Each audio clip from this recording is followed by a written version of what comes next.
Hello future doctor, प्यारे प्यारे बच्चों, कैसे हैं सभी। उम्मीद कर रहे हैं बहुत अच्छे से तैयारी चल रही होगी आप लोगों की। आज बेटा नीट का टेस्ट है, टेस्ट नंबर 14, जिसका टॉपिक है molecular basis of inheritance. Chapter बहुत इंपॉर्टेंट है, अच्छे से इसका आप सोल्यूशन देखिए और साथ ही साथ अगर आपने पेपर किया है जो भी गलतियाँ होंगी उसको ज़रूर मार्क करिए, आइडेंटिफाई करिए, क्योंकि ये चैप्टर से कम 5 क्वेश्चन तो पूछा जाता है, बाकी 6, 7, 8 भी हो सकते हैं। तो चलिए स्टार्ट करते हैं।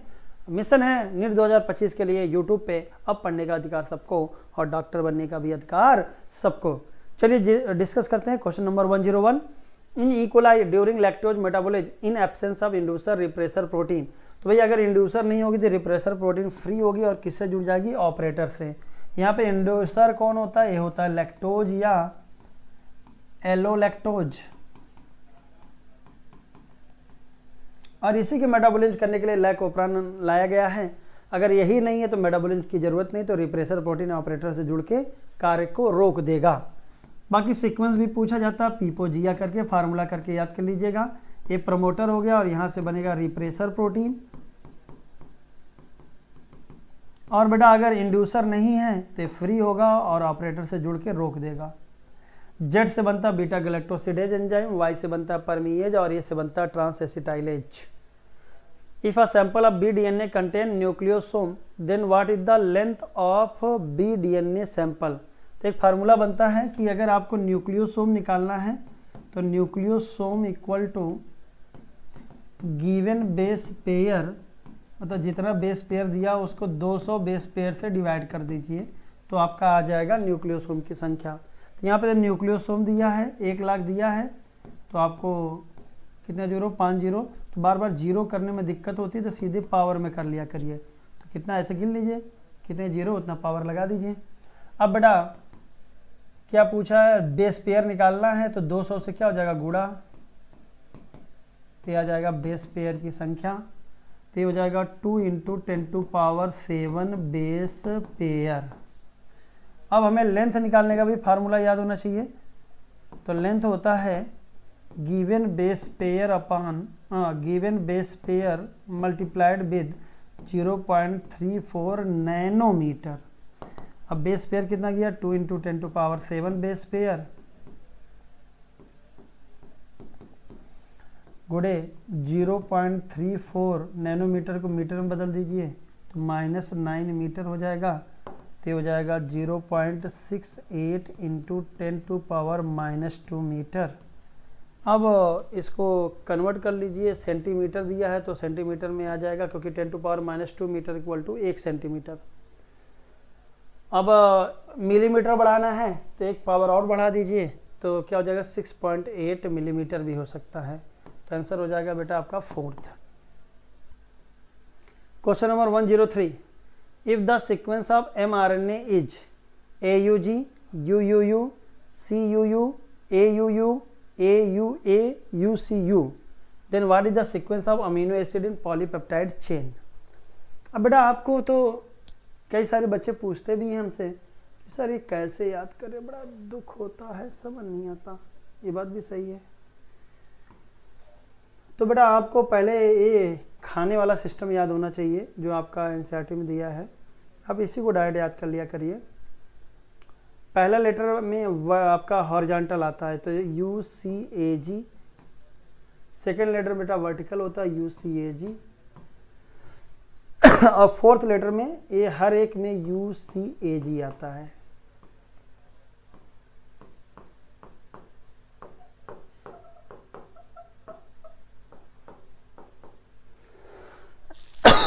अब जैसे मुझे कोडान लिखना है तो पहला लेटर चारों का UU, सेकेंड लेटर भी क्या हो जाएगा UUU, बाकी UCAG। जैसे मुझे यहाँ का लिखना है तो पहला लेटर आपका हॉरिजॉन्टल वाला ले लेंगे तो A आ जाएगा। थर्ड लेटर भी क्या है, A है, सेकेंड लेटर, और थर्ड में आ जाएगा UCAG। जैसे इसको लिखना है तो पहला लेटर ये क्या हो जाएगा G,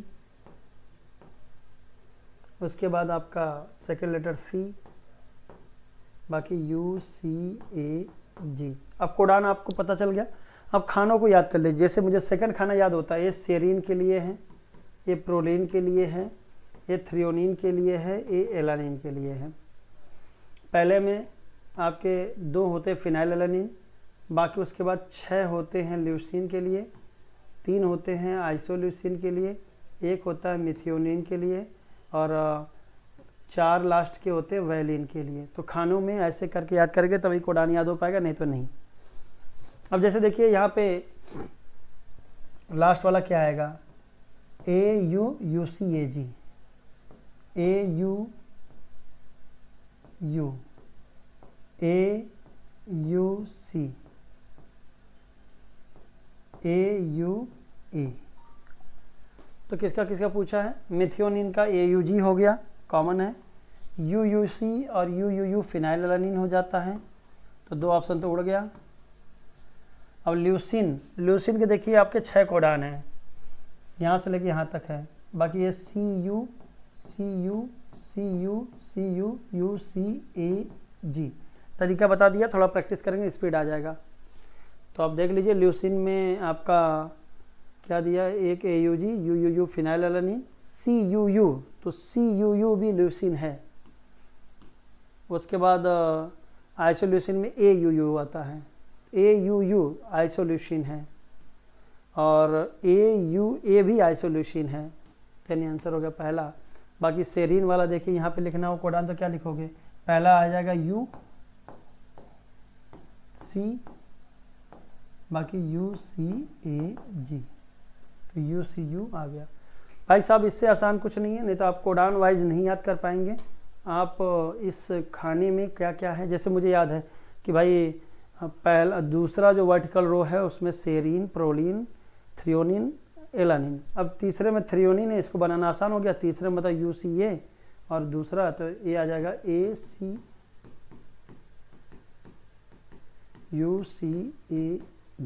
ठीक है ना। ऐसे खानों को याद कर लीजिए, 2 खाना याद करा दिए, बाकी और याद करवा देंगे, लेकिन आपको ऐसे निकाल सकते हैं। तो आंसर आ जाएगा 103 का पहला। बाकी आप रटना हो तो रट लीजिएगा, आपकी मर्जी। विच one of the following codon do not code for any amino acid. तो बेटा किसी अमीनो एसिड को नहीं कोड करने वाला टर्मिनेटर कोडान या स्टॉप कोडान कहलाता है। और स्टॉप कोडान में युवा, युगा और युआग आता है, युआग, युवा, तो हो जाएगा B एंड C, ठीक है ना। 104 का हो जाएगा second. The process of translation is, तो प्रोसेस ऑफ ट्रांसलेशन में mRNA से क्या बनता है, प्रोटीन। तो प्रोटीन सिंथेसिस की प्रक्रिया को हम लोग बोलते हैं translation. All of the following are part of an operon except, तो ओपरान का पार्ट होता है किसको छोड़ के, तो ओपरान में ऑपरेटर होते हैं, प्रमोटर होते हैं, स्ट्रक्चरल जीन होते हैं। इन्हेंसर आपका बाहर से आता है, तो ये इसका पार्ट नहीं होगा। If a geneticist uses the blind approach for sequencing the whole genome of an organism, followed by assignment of function to different segment, a method by adopted by him, तो ह्यूमन जीनोम प्रोजेक्ट में बेटा 2 technology या 2 methodology इस्तेमाल की गई थी। एक था एक्सप्रेस्ड सीक्वेंस टैग्स और एक होता था सीक्वेंस एनोटेशन। सीक्वेंस एनोटेशन बेटा आपका ब्लाइंड अप्रोच होता है, जिसमें कोडिंग नॉन कोडिंग सारे की आप सीक्वेंसिंग कर दीजिए, और ESTs उसी को कहते हैं जो RNA में एक्सप्रेस हो, उसी को हम लोग क्या करेंगे, सीक्वेंसिंग करेंगे। बायो इन्फॉर्मेटिक्स, जब ह्यूमन जीनोम प्रोजेक्ट किया गया था तो उस समय बेटा आपको टूल्स एंड टेक्नोलॉजी की ज़्यादा ज़रूरत थी, हाई स्पीड कंप्यूटेशनल डिवाइसेस की ज़रूरत थी। तो कहते हैं इंफॉर्मेशन टेक्नोलॉजी को इन्हेंस करना for biology, that is called bioinformatics. Question number 108, it was only in that James Watson, तो 1953 में, and Francis Crick based on the X ray diffraction data work by Maurice Wilkin and Rosalind Franklin, तो 1953 2 ही में था, तो ये जाएगा answer third. इनमें सरगाप rule दिया था, उन्होंने बोला था purine equal to pyrimidine in a double standard DNA 50-50। तो एक्सरे डिफ्रेक्शन डेटा था Maurice Wilkin and Rosalind Franklin का, और वाटसन एंड क्रिक ने 1953 में काम किया था। पॉलीसिस्ट्रोनिक स्ट्रक्चरल जीन प्रेजेंट इन, तो पास है पॉलीसिस्ट्रोनिक मोस्टली इन प्रोकैरियोट, तो प्रोकैरियोट में कौन आता है, बैक्टीरिया ग्रुप। तो आंसर हो जाएगा 109 का पहला। जबकि मोनोसिस्टोनिक कहाँ पाया जाता है स्ट्रक्चरल जीन, ये पाया जाता है बेटा आपका यूकैरियोट में। Question number 1010 110, what is the full form of YAC. तो कहते हैं कंप्लीट जो आपका डीएनए है उसको एक बार में सीक्वेंसिंग करना पॉसिबल नहीं था, इसलिए उसको हम लोग ऐसे वेक्टर में जोड़ा गया जो बड़े बड़े डीएनए भागों को क्या कर सकता था, कॉपी कर सकता था। तो फ्रेगमेंट किया गया और बड़े बड़े फ्रेगमेंट की कॉपी करने की पावर होती है बैक और यैक में। सबसे बड़े सेगमेंट ऑफ डीएनए की कॉपी कर सकता है आपका ईस्ट आर्टिफिशियल क्रोमोजोम, और बैक होता है बैक्टीरियल आर्टिफिशियल क्रोमोजोम। तो ह्यूमन जीनोम प्रोजेक्ट में इन दो वेक्टर का इस्तेमाल किया गया था। Select the incorrect match for the genetic code leucine phenylalanine glycine lysine. तो बेटा आपको यू ये आपका होता है फिनाइलएलानिन का, यू और यूयूसी। तो यहां से बेटा क्लियर हो गया, आपका पहला गलत हो गया। बाकी इसका मतलब जब पहला गलत हुआ आल नहीं दिया है तो आंसर हो जाएगा बेटा आपका first. The split gene arrangement further complicates the definition of a gene in term of DNA segment. Split gene arrangement का मतलब होता है कि डीएनए का वह सेगमेंट जो आरएनए बनाता है उसमें भी पूरा का पूरा आरएनए से प्रोटीन नहीं बन रहा है, इंट्रॉन को हटाया जा रहा है।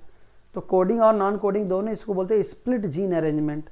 तो यह बात बोलना कि डीएनए का एक सेगमेंट जो प्रोटीन में एक्सप्रेस होता है वो जीन कहलाता है, थोड़ा सा मुश्किल हो जाता है। तो ये बात सही है। और स्प्लिट जीन कहाँ पाया जाता है, यूकैरियोट का फीचर है। यूकैरियोटिक फीचर क्यों है तो आप पूरी तरह अच्छी तरह से जानते हो। प्रोकैरियोट सबसे पहले बना था, उसका डीएनए टकाटक था, काम सही करता था। समय के साथ डीएनए खराब होता गया, लेकिन डीएनए के अंदर खुद पावर नहीं है कि खराब सीक्वेंस को हटा ले। कौन हटाएगा, आरएनए, क्योंकि आरएनए क्या है, बॉस है। तो स्प्लाइसिंग आरएनए करता है और समय के साथ डीएनए खराब होकर इकट्ठा होता जाता है, इसी को बोलते हैं रेमिनिसेंट ऑफ एंटिक्विटी। ये डीएनए का जो नॉन कोडिंग सीक्वेंस है ये पुरानी बात है, बहुत समय से खराब होता रहा है और इकट्ठा होता जा रहा है। तो डीएनए को बस एक ही काम सौंपा गया है कि इंफॉर्मेशन को है। अच्छा, तो मुझे लगता है कि आपको क्लियरिटी आ गई होगी कि क्यों सिर्फ यूकैरियोट में स्प्लिट जीन पाया जाता है।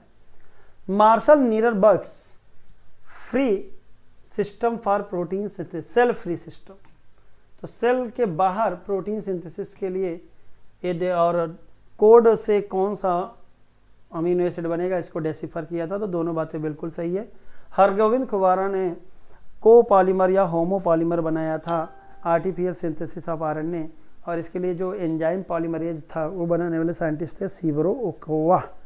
तो आंसर हो जाएगा बेटा आपका 112 का फोर्थ। दोनों बातें क्या हो गई, सत्य।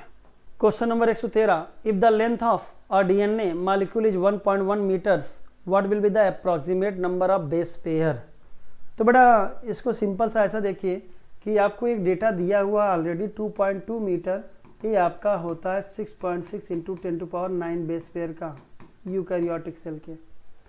तो इसका आधा का मतलब क्या हो जाएगा, हाफ। तो क्या हो जाएगा 3.3 इंटू 10⁹ बेस पेयर, किसका हो जाएगा 1.1 मीटर का। तो 3.3 इंटू 10⁹ बेस पेयर, आंसर हो जाएगा फोर्थ।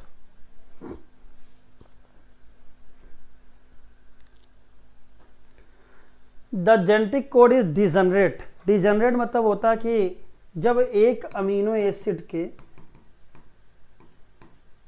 एक से ज़्यादा कोडान होते हैं तो ये सारे कोडान आपस में equal value of amino acid को बताते हैं। मतलब स्पेसिफिक तो हैं लेकिन एक अमीनो एसिड के जो एक से ज़्यादा कोडान है सब बराबर हैं।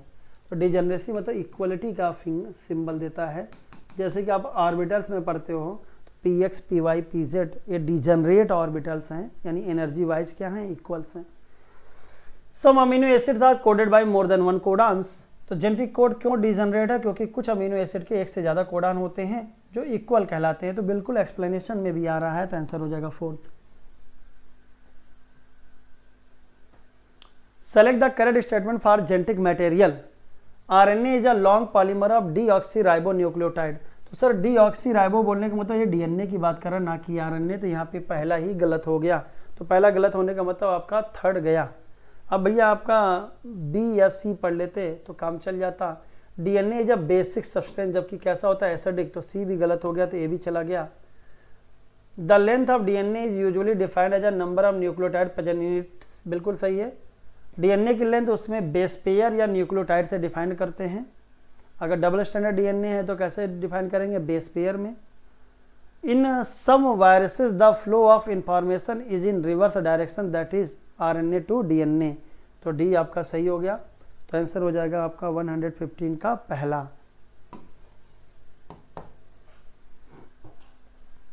तो नंबर लेंथ जो होता है, कई लोग कंफ्यूज ना करेंगे, न्यूक्लियोटाइड्स या बेस पेयर दोनों से डिसाइड करते हैं।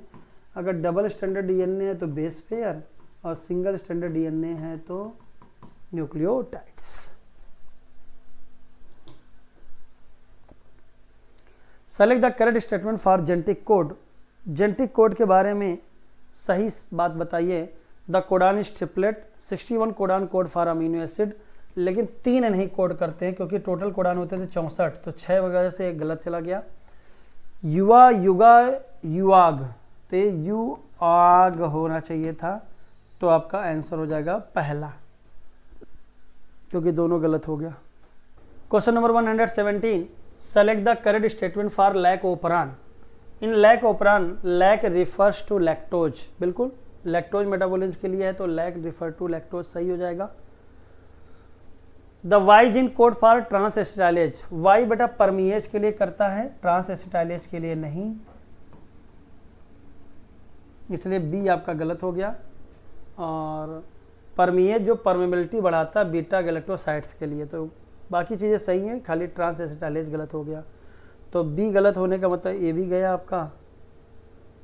अब पूछा क्या है करेक्ट, तो ए के साथ सी और डी, तो चलिए डी पढ़ते हैं। Only glucose act as inducer for lac operon, तो सिर्फ ग्लूकोज एक्ट नहीं भाई, ग्लूकोज नहीं एक्ट करता, कौन एक्ट करता है, लैक्टोज या एलोलैक्टोज।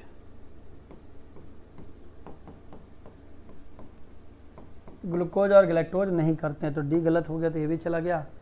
Lack operon is under control of positive regulation as well, ये भी बात सही है। नेगेटिव ज़्यादातर होता है लेकिन आपका पॉजिटिव में भी हो सकता है, तो ए और सी दोनों बातें क्या हो गई, सही। आंसर हो जाएगा फर्स्ट। चलिए अगले क्वेश्चन पे चलते हैं। इन रेप्लिकेशन डीऑक्सीराइबोन्यूक्लियोसाइड ट्राइफॉस्फेट सर्व डुअल पर्पज, तो डीऑक्सीराइबोन्यूक्लियोसाइड मतलब कि आपका शुगर, उससे जुड़ा आपका नाइट्रोजनस बेस और जुड़े इससे 3 फॉस्फेट बॉन्ड, तो टर्मिनल 2 फॉस्फेट बॉन्ड क्या दे देगा, एनर्जी।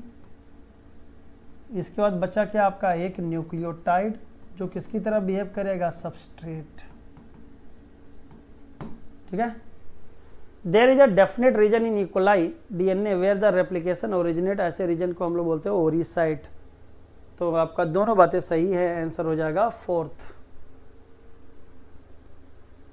व्हाट इज डिस्ट्रोफिन, कहते हैं लार्जेस्ट जीन नोन है, 2.4 मिलियन बेसेस पाए जाते हैं या किलो बेस पाए जाते हैं, तो largest non human gene.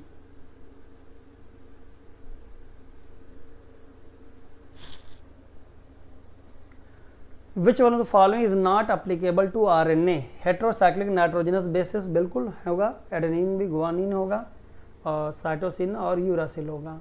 सरगैप्स rule, देखिए अब ये कह रहे हैं कि सरगैप्स रूल आरएनए पे अप्लीकेबल नहीं है, ये बात गलत है। चाहे आरएनए हो चाहे डीएनए, सरगैप्स रूल दोनों पे अप्लीकेबल होती है, बस शर्त ये होनी चाहिए कि डबल स्टैंडर्ड होना चाहिए,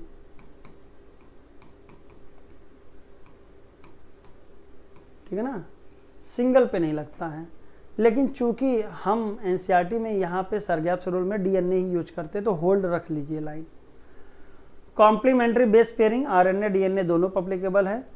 5' फास्फोरिल एंड 3' हाइड्रोक्सिल, ये भी आपका आरएनए डीएनए दोनों एप्लीकेबल है।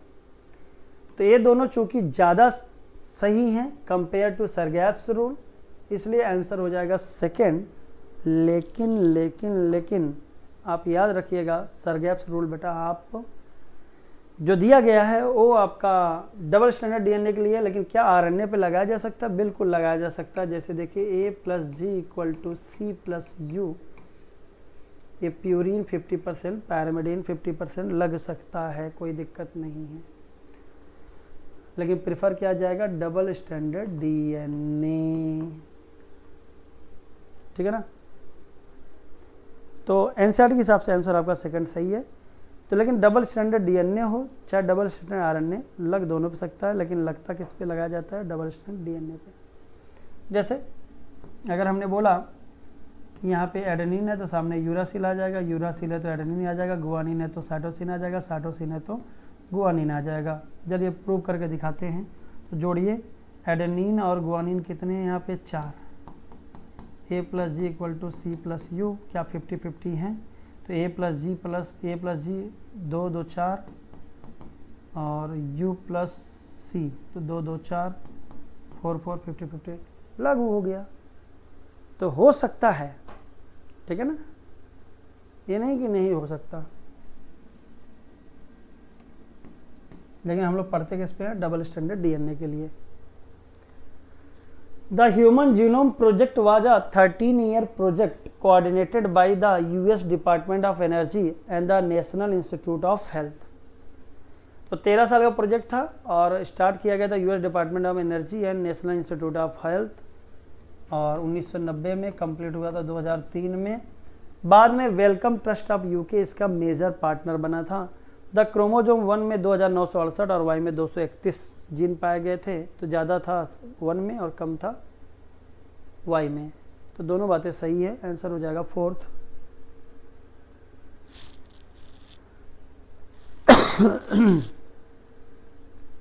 The packaging of chromatin at higher level requires additional set of proteins that collectively are referred to as non-histone chromosomal protein। तो कहते हैं क्रोमैटिन में जब आप बनता है तो पहले आपका न्यूक्लियोसोम बनता है, फिर न्यूक्लियोसोम मिलकर बनाता है क्रोमैटिन, फिर उसके बाद जब क्रोमैटिन क्रोमैटिड और क्रोमोसोम बनाना होता है तो उसमें ऐसे प्रोटीन चाहिए जो नॉन हिस्टोन क्रोमोसोमल प्रोटीन कहलाएंगे, हालांकि वो भी पॉजिटिव होंगे। Digestion with DNA did inhibit transformation, suggesting that DNA caused the transformation। 1928 में फेडरिक ग्रिफिथ ने जो ट्रांसफार्मिंग प्रिंसिपल को ढूंढा था, बाद में पता चला उसका डीएनए जाता है, क्योंकि जब हमने डीनेज डाला तो डीएनए डाइजेस्ट हो गया और ट्रांसफॉर्मेशन नहीं हुआ, इसका मतलब यही जेनेटिक मटेरियल था। दोनों बात सही है। और इसका बायोकेमिकल कैरेक्टराइजेशन 1933 से लेकर 1944 तक एवरी मैकलियॉड एंड मैकार्टी ने किया था। चलिए question number 123, X and Y को बताइए। S strain injected in mice, X मतलब डाइज,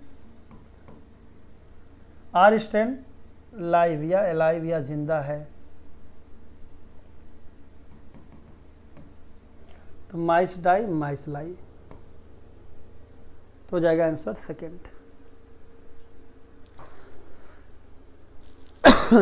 हीट किल्ड एस पे नहीं मरा था, जब हीट किल्ड एस के साथ लाइव एस लिया था तो मर गया था, तो हीट किल्ड एस का कुछ गया जो ट्रांसफॉर्म कर दिया, उसको लगा transforming principal.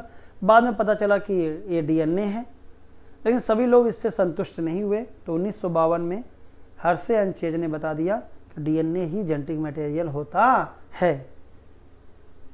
124, nitrogen based nucleoside और न्यूक्लियोटाइड का नाम दिया गया है, एडेनिन, थायमिन, गुआनिन, साइटोसिन।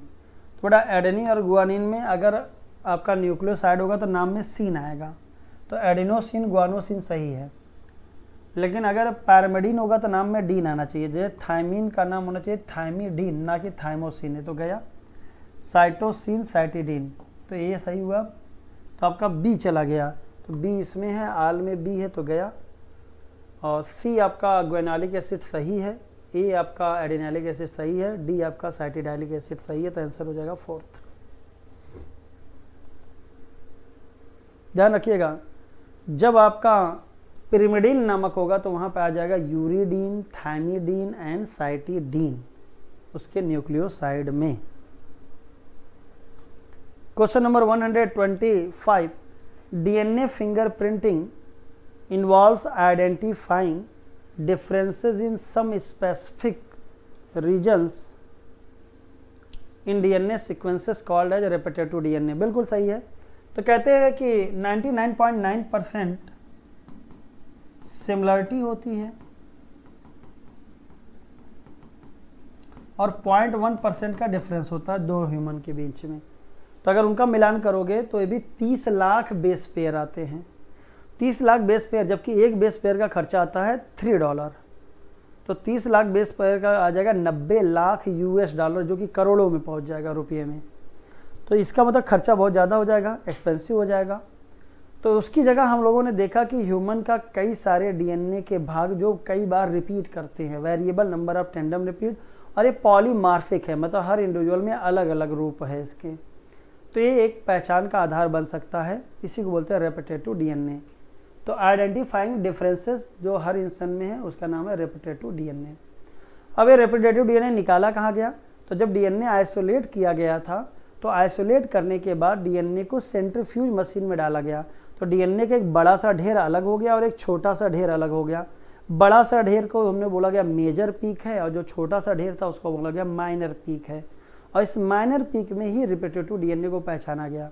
तो माइनर पीक में रेपिटेटिव DNA के टाइप्स अलग अलग थे, कुछ छोटे छोटे थे, छोटे छोटे लेंथ के थे, किसी में AT ज़्यादा था, किसी में GC ज़्यादा था। इस आधार पे उसको बोला गया सैटेलाइट, माइक्रो और मिनी सैटेलाइट। तो कई लोग सैटेलाइट से कंफ्यूज करते हो, ध्यान रखना। आधार है DNA फिंगरप्रिंटिंग का रेपिटेटिव DNA। और जो माइनर पीक में ढूंढा गया था उसमें दो प्रकार के सैटेलाइट मिले, माइक्रो और mini satellite, based on length, base pair composition, AT rich है कि GC रिच है। Depending on base composition, AT है कि GC rich, segment, number of repetitive unit, satellite DNA is classified into many category, जैसे कि micro और mini. तो दोनों बातें सही है, आंसर हो जाएगा 4th। कई बच्चे कंफ्यूज होते हैं इसलिए थोड़ा सा हमने टाइम लेके बताया, उम्मीद करते हैं क्लियरिटी आ गई होगी। What is the full form of VNTR? तो ये बेटा टैंडम रिपीट वेरिएबल नंबर का भेजा जाता है, जिससे हर इंडिविजुअल में अलग अलग जो रिपीट नंबर होगा उस पर कैच कर जाए। रेडियो लेबल्ड होगा जिससे कि वहां पे बैंड पैटर्न बन जाएगा। तो variable number of tandem repeat. तो टर्मिनल टेम्पलेट होगा, नहीं तो आंसर ये हो जाएगा, लेकिन टैंडम की स्पेलिंग ये नहीं होता है, स्पेलिंग गलत है, थोड़ा ध्यान रखिएगा। तो variable number of tandem repeat. Identify the correct order of organisation of genetic material from largest to smallest. तो सबसे बड़ा आपका जीनोम होगा, हैप्लॉइड सेट, उसके अंदर पाए जाएंगे क्रोमोजोम, उसके अंदर जीन, और जीन बना होगा न्यूक्लियोटाइड। तो पहला ही हो गया largest to smallest, nucleotide, gene, gene, chromosome, chromosome, genome. In which of the following maximum number of base pair are present? तो ह्यूमन सेल के एक डिप्लॉयड कंटेंट की बात करोगे तो 6.6 इंटू 10⁹ बेस पेयर है। इकोलाई में है 4.6 इंटू 10⁶ बेस पेयर है। 5 इंटू 174 में 5386 न्यूक्लियोटाइड है।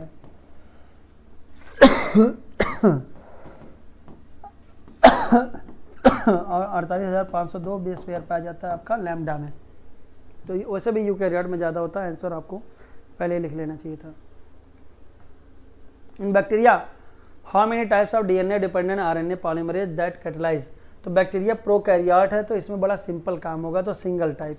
जबकि अगर यूकैरियोट की बात करते हैं तो 3 प्रकार के RNA पॉलीमरेज होते हैं, 1, 2 एंड 3। 1 से बनता है 5.88, 18S and 28S ribosomal RNA। RNA polymerase 2 बनाता है HNRNA, जो कि प्रिकर्सर होता है मैच्योर mRNA का। और RNA पॉलीमरेज 3 बनाता है 5S ribosomal RNA, SNRNA and tRNA। तो याद कर लीजिएगा। Question number 130, the length of DNA molecule greatly exceeds the dimension of the nucleus in eukaryotic cell, how is this DNA accommodated?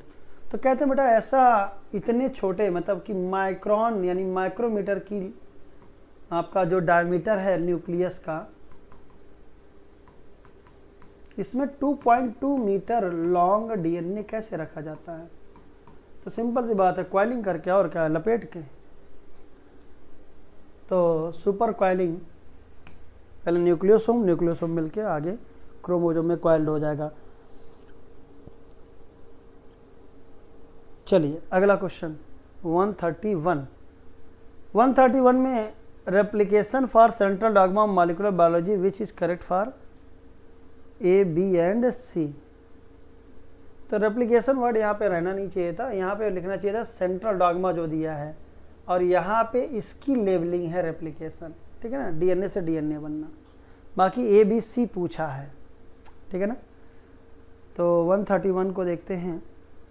DNA से mRNA का बनना क्या कहलाता है? ट्रांसक्रिप्शन।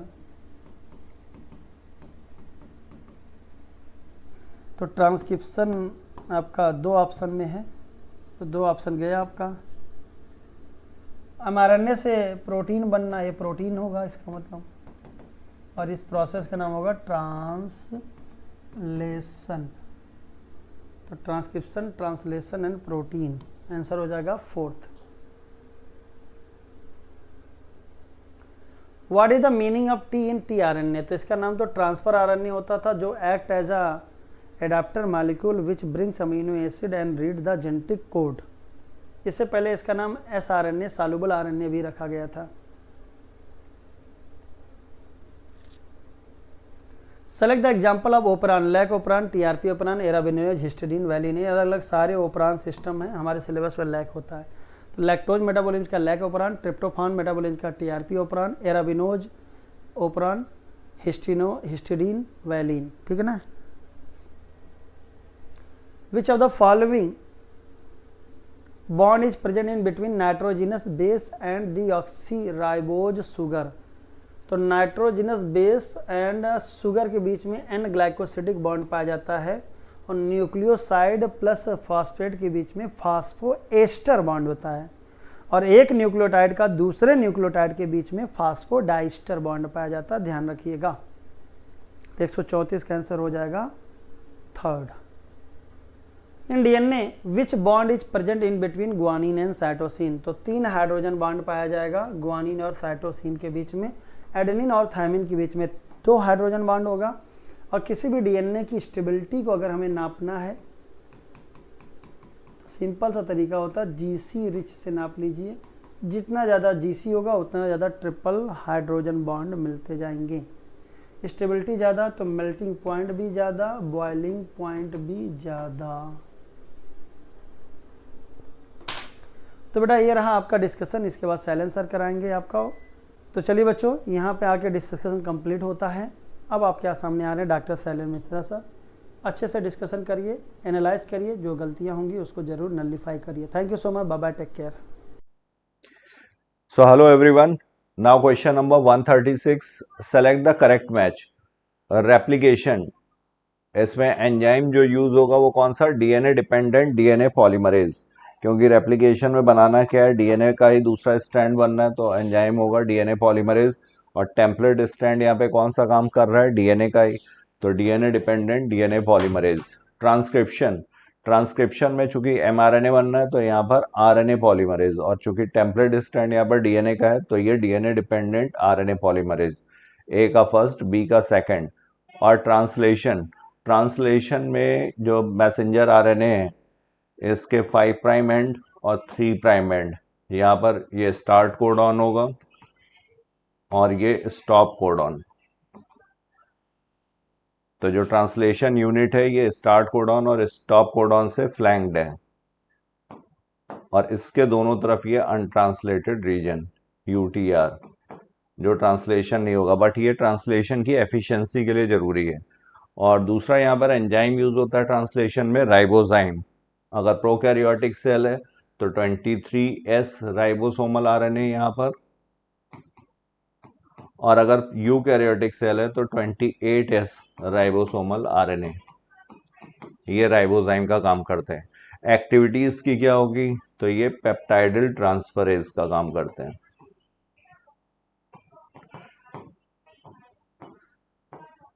दो टीआरएनए के जो अमाइनो एसिड्स लेकर के आएंगे उनके बीच में पेप्टाइड बॉन्ड का फॉर्मेशन। तो सी का हो गया third and fourth. A is first, B is second, C is third and fourth. Answer will be second. Now question number 137. Given below are two statements, tRNAs are specific for each amino acid. For initiation, there is another specific tRNA that is referred to as initiator tRNA, और ये लेकर के आता है methionine, और जहां पर stop codons होंगे उसके लिए नो tRNA। तो ये स्टेटमेंट एकदम सही है। tRNAs स्पेसिफिक होते हैं अमाइनो एसिड के लिए, जो mRNA पर कोडॉन्स होगा, tRNA के पास एंटी कोडॉन लूप होता है, और उसी के अकॉर्डिंग फिर जो कोडॉन्स है उसके अकॉर्डिंग अमाइनो एसिड्स tRNA पे प्रेजेंट होंगे। तो ये स्टेटमेंट सही था। Ribosome consist of structural RNAs and about 80 different proteins. तो राइबोसोम को बोलते हैं ribo nucleo protein particles, nucleo protein particles. तो राइबो न्यूक्लियो क्यों? क्योंकि ये राइबोसोमल आरएनए, ये यहाँ पर स्ट्रक्चरल रोल प्ले करेगा, प्लस ये प्रोटीन्स, तो 80 डिफरेंट प्रोटीन्स। तो ये स्टेटमेंट भी यहाँ पर सही दिया हुआ है। Both statement 1 and statement 2 are correct. Answer will be 4th। Now question number 138। 138 में given below are two statement, variable number tandem repeats VNTR, इसको बोलते हैं वेरिएबल नंबर टेंडम रिपीट्स। तो यहां पर जो रिपीटिंग यूनिट्स हैं, जो रिपीटिंग यूनिट्स हैं वो आपस में एक दूसरे से टेंडमली मतलब कांटेक्ट में है।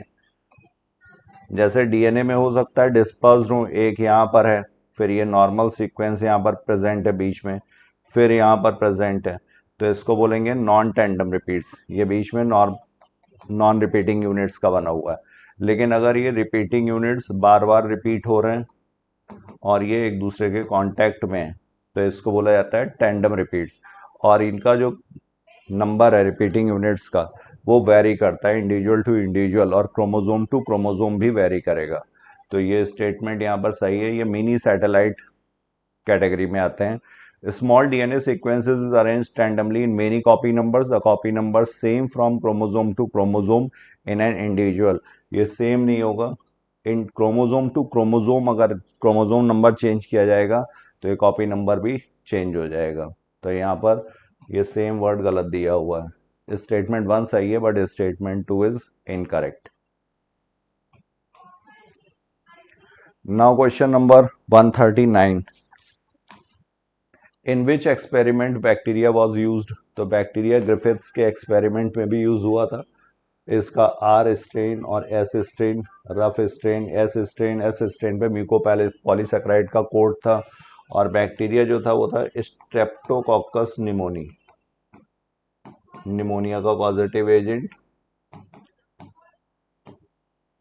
या इसी को बोलते हैं न्यूमोकॉकस।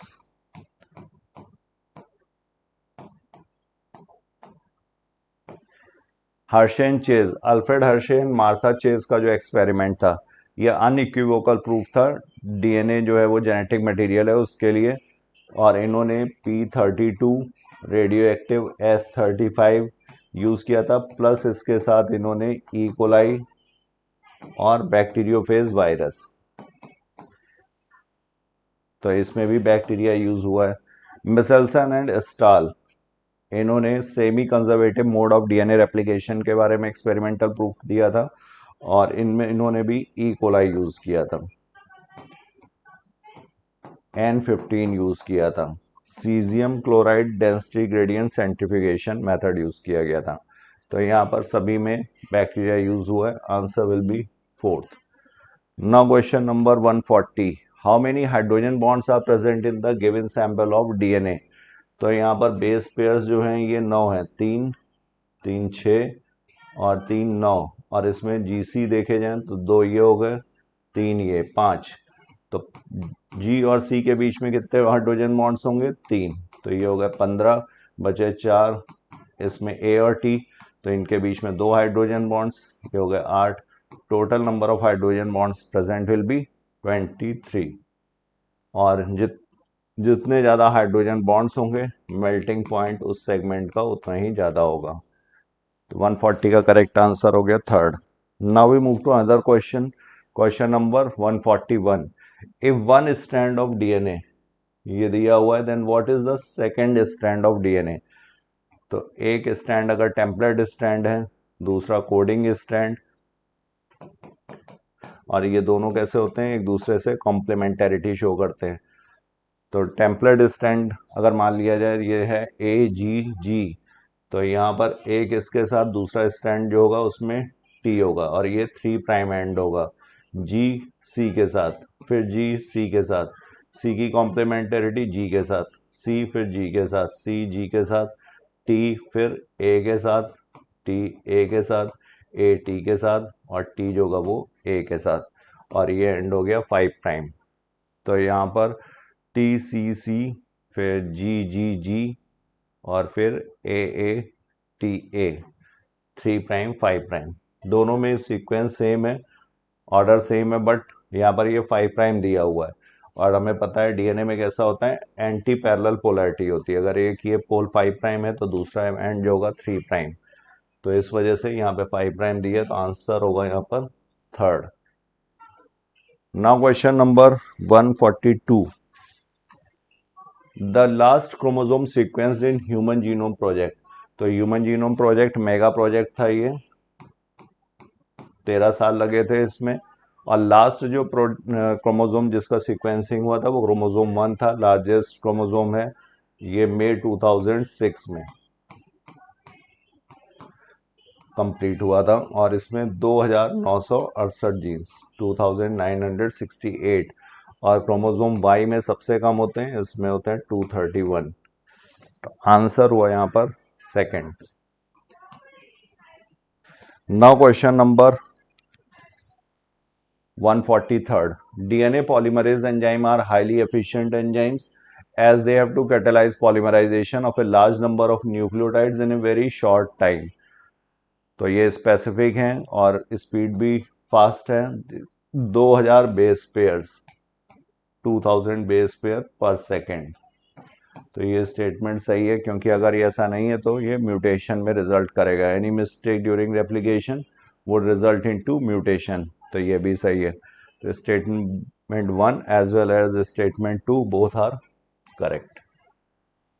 Now question number 144, select the correct statement for the given diagram।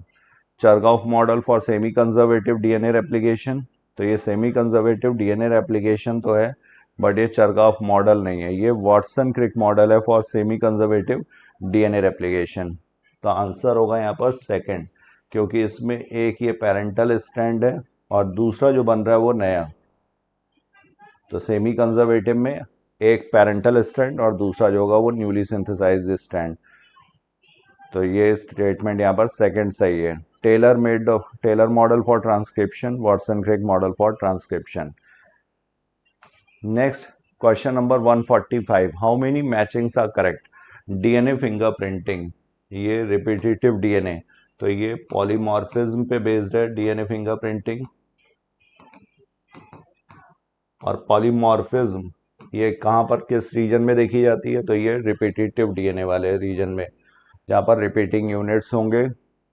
DNA fingerprinting satellite DNA, तो रिपीटेटिव सीक्वेंसेस जो होते हैं, जब डीएनए का डेंसिटी ग्रेडियंट सेंट्रीफ्यूगेशन करते हैं तो बल्क जो जीनोमिक डीएनए है वो मेजर पीक बनाएगा,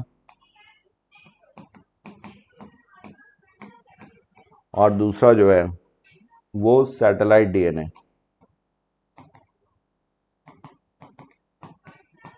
ये सैटेलाइट डीएनए जो होगा ये क्या करेगा, ये माइनर पीक। तो सैटेलाइट डीएनए जो होता है ये नॉन कोडिंग है, रिपीटिंग यूनिट्स का बना हुआ है।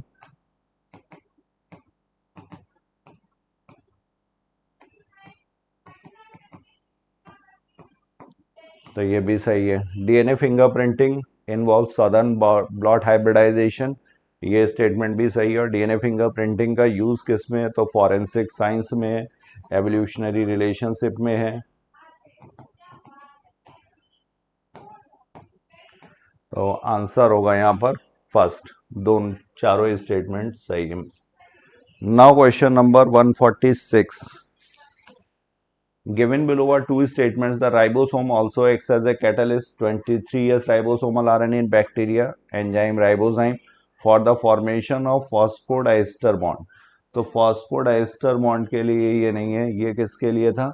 ये पेप्टाइड बॉन्ड के लिए, पेप्टाइडिल ट्रांसफरेज एक्टिविटी यहाँ पर क्या होती है इस एंजाइम की? Peptidyl transferase. दो टीआरएनए जो अमाइनो एसिड्स के साथ हैं उनके बीच में पेप्टाइड बॉन्ड का फॉर्मेशन, तो peptidyl transferase. Translation unit in mRNA is the sequence of RNA that is flanked by the start codon and the stop codon and codes for a polypeptide. तो ये सही है। ट्रांसलेशन यूनिट mRNA में ये 5 prime and पर यहाँ पर start codon होगा AUG और 3 प्राइम एंड पर यहाँ पर स्टॉप कोडॉन UAA या UAG या UGA, और इसके बाद यहाँ पर होता है अनट्रांसलेटेड रीजन, इधर भी होगा अनट्रांसलेटेड रीजन जो ट्रांसलेशन एफिशिएंसी के लिए जरूरी है। तो ये स्टेटमेंट सही है। Translation unit in mRNA sequence of RNA that is flanked by the start codon, stop codon and the codes for a polypeptide. ये यहाँ पर गलत हो गया, तो statement 1 is incorrect but statement 2 is correct. Now question number 147. Given below are two statements. One is labeled as assertion and the other is labeled as reason. In transcriptions, both the strands are not copied during transcription. दोनों strands जो हैं ये copy नहीं होते हैं during transcription. तो ये सही है। ट्रांसक्रिप्शन में सिर्फ एक स्ट्रैंड की कॉपी होती है और वो भी पूरा नहीं, उसका सेगमेंट का कॉपी होता है। तो ये स्टेटमेंट सही है। In transcription both strands act as a template, तो अगर दोनों टेम्पलेट की तरह काम करेंगे तो दो स्ट्रैंड्स बनेंगे आरएनए के, और वो दोनों कैसे होते हैं? कॉम्प्लीमेंट्री होते हैं एक दूसरे के, जिसकी वजह से डबल स्ट्रैंडेड आरएनए बन जाएगा। और डबल स्ट्रैंडेड आरएनए जो होगा ये डीजनरेट हो जाता है। तो ये किसी यूज का नहीं है। और दूसरा रीजन यहाँ पर दिया हुआ, they would code for RNA molecule with different sequences. दोनों जो आरएनए बनेंगे वो डिफरेंट सीक्वेंसेस के होंगे। If they code for proteins, the sequence of the amino acids in the proteins would be different. तो असर्शन भी सही है, रीजन भी सही है, और रीजन इसका करेक्ट एक्सप्लेनेशन भी है। Now question number 148. Which one of the following is the incorrect statement with reference to eukaryotes?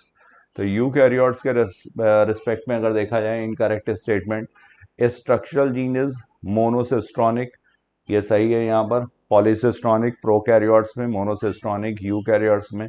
The genes in eukaryotes are split, split gene arrangement है, ये भी सही है। इंट्रॉन्स प्रेजेंट हैं, फिर इसके बाद एक्सॉन, फिर इसके बाद फिर इंट्रॉन, इस तरह से है। एक्सॉन्स जो अपने आप को एक्सप्रेस करेंगे, प्रोटीन्स बनाएंगे, वो सेगमेंट एक्सॉन्स। जो एक्सप्रेस नहीं होंगे वो इंट्रॉन्स।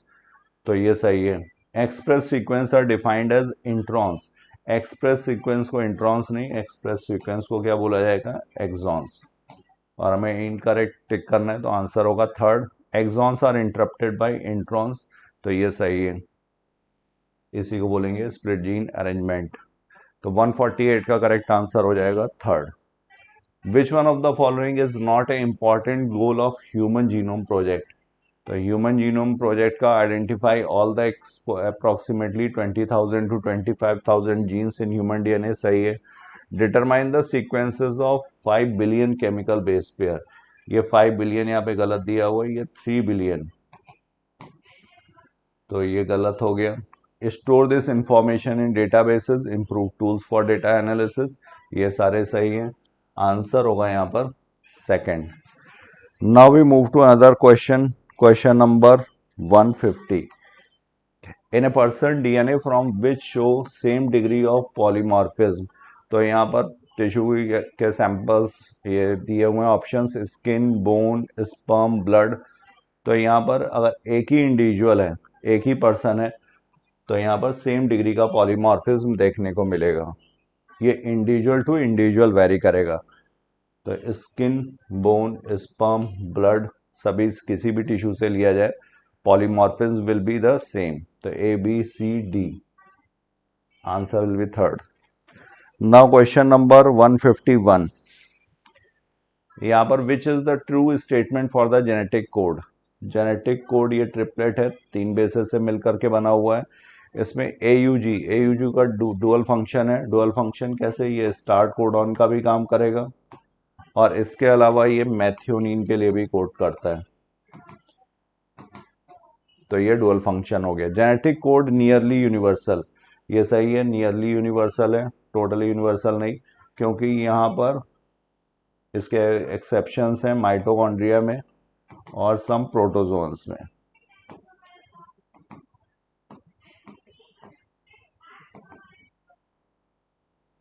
और यूनिवर्सल इसलिए क्योंकि यहाँ पर जो यू है, तो चाहे वो बैक्टीरिया में हो, चाहे वो यूकैरियोट के किसी ऑर्गेनिज्म में हो, सभी में क्या फेनिलएनालिन के लिए ही कोड करेगा. Now genetic code is degenerate. Genetic code degenerate होता है, सही है, क्योंकि यहाँ पर मोर than one codon code for single amino acid. एक से ज्यादा कोडॉन से एक अमाइनो एसिड के लिए कोड करेंगे, तो इसी को बोला जाएगा degeneracy. Genetic code unambiguous. Unambiguous मतलब स्पष्ट, क्लियर.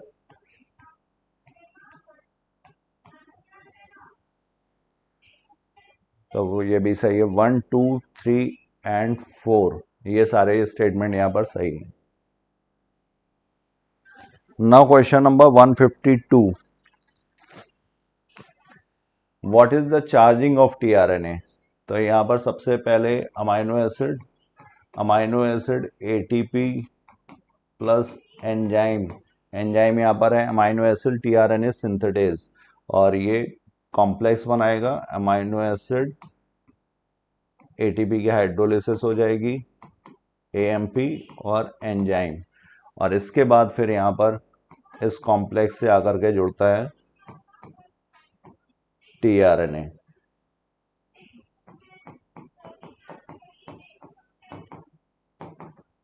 और जब टीआरएनए यहाँ पर आकर के जुड़ेगा तो ये AMP और एंजाइम अलग हो जाएगा, अमाइनो एसिड एंड टीआरएनए. इसी को बोला जाएगा चार्जिंग ऑफ टीआरएनए, या इसी को बोलते हैं amino acylation of tRNA. AMP और एंजाइम्स यहाँ पर अलग हो जाएंगे, तो इसको बोला जाएगा एक्टिवेशन ऑफ अमाइनो एसिड, और इस वाले स्टेप को बोलते हैं charging of tRNA. Charging of tRNA is also known as amino acylation of tRNA. So known as amino acylation of tRNA. तो attachment of amino acid, attachment of mRNA base sequence, attachment of UTR, attachment of ribosome, तो attachment of amino acid with tRNA. Now question number 153. 153 में RNA polymerase 1. तो RNA polymerase 1 किसके लिए है, ये ribosomal RNAs except 5S. 5S ribosomal RNA. 5S ribosomal RNA के अलावा जो यूकैरियोटिक राइबोसोमल RNA है 28S ribosomal RNA, 5.8S ribosomal RNA and 18S ribosomal RNA. ये सारे यहाँ से RNA पॉलीमरेज 1 से. RNA पॉलीमरेज 2 ये HNRNA, हेट्रोजेनस न्यूक्लियर RNAs, और RNA पॉलीमरेज 3 ये किसमें, ये tRNA में, 5S राइबोसोमल RNA में और SNRNA के लिए. तो पहले का दूसरा, दूसरे का पांचवा, A is first, A is second, B is fifth, C is 1, 3 and 4. Answer will be second. Now question number 154. Which of the following are correct statements? इसमें से correct statement कौन सा है? In purine number of ring 2. तो purine जो है ये double ring structure है, हेट्रोसाइक्लिक है, हेट्रोसाइक्लिक.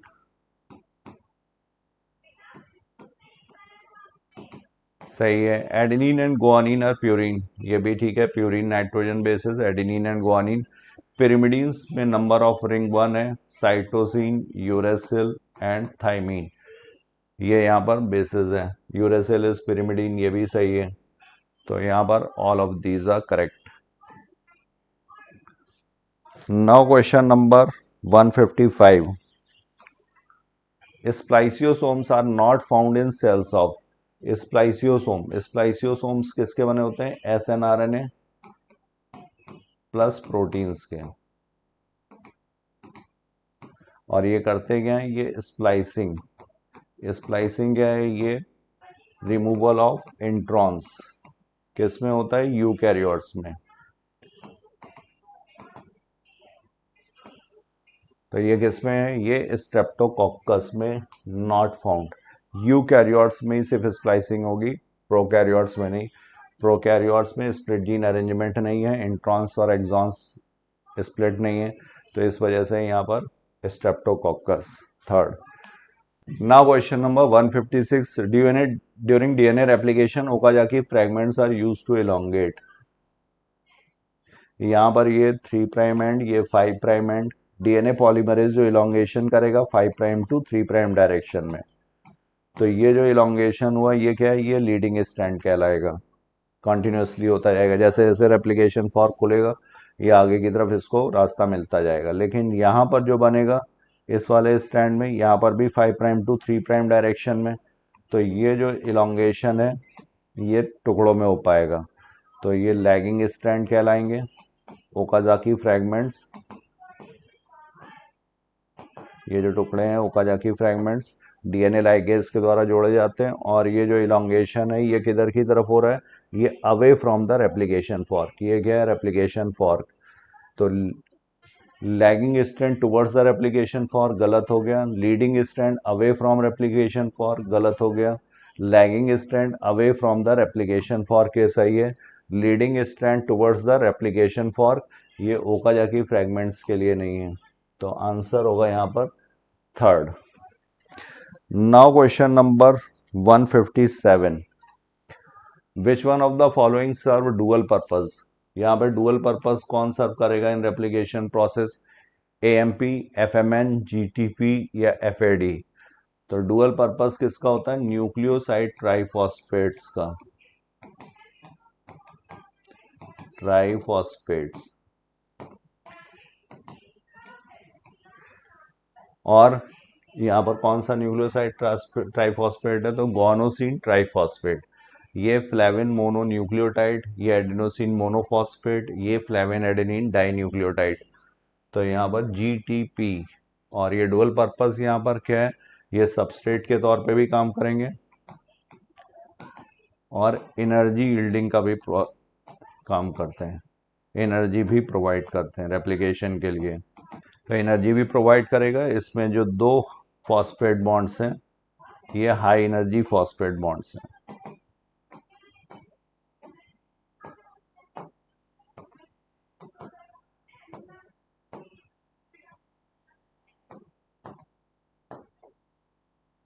जब ये टूटेंगे तो एनर्जी रिलीज होगी और वो रेप्लिकेशन में यूज होती है। तो 157 का करेक्ट आंसर होगा third. Now if total amount of adenine and thymine in a double stranded DNA is 45%, then amount of guanine in this DNA will B.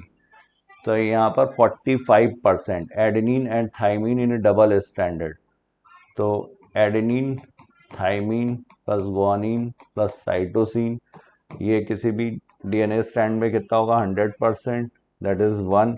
और according to Chargaff's rule adenine is equal to thymine and guanine is equal to cytosine.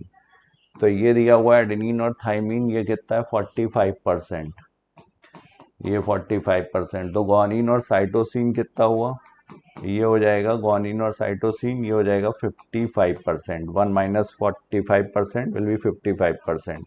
और चूंकि guanine और cytosine equal है तो ये हो जाएगा 27.5। Then amount of guanine in this DNA will be second.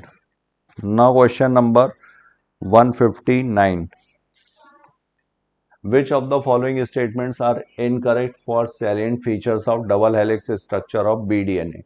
बीडीएनए के लिए कौन सा? It is made up by one nucleotide chain, ये एक न्यूक्लियोटाइड चेन का है, गलत। ये बीडीएनए जो होता है ये डबल हेलिक्स मॉडल है। Backbone is made by sugar and phosphate and bases project outside, तो बेसिस यहाँ पर जो होते हैं ये अंदर की तरफ आएंगे, हाइड्रोजन बॉन्ड से जुड़े होते हैं, बेस पेयर्स बनाएंगे, तो ये भी गलत हो गया। टू चेन्स है पैरेलल पोलैरिटी, ये पैरेलल नहीं, यहाँ पर अगर ये 5 प्राइम है तो ये 3 प्राइम होगा, तो two chains have antiparallel polarity.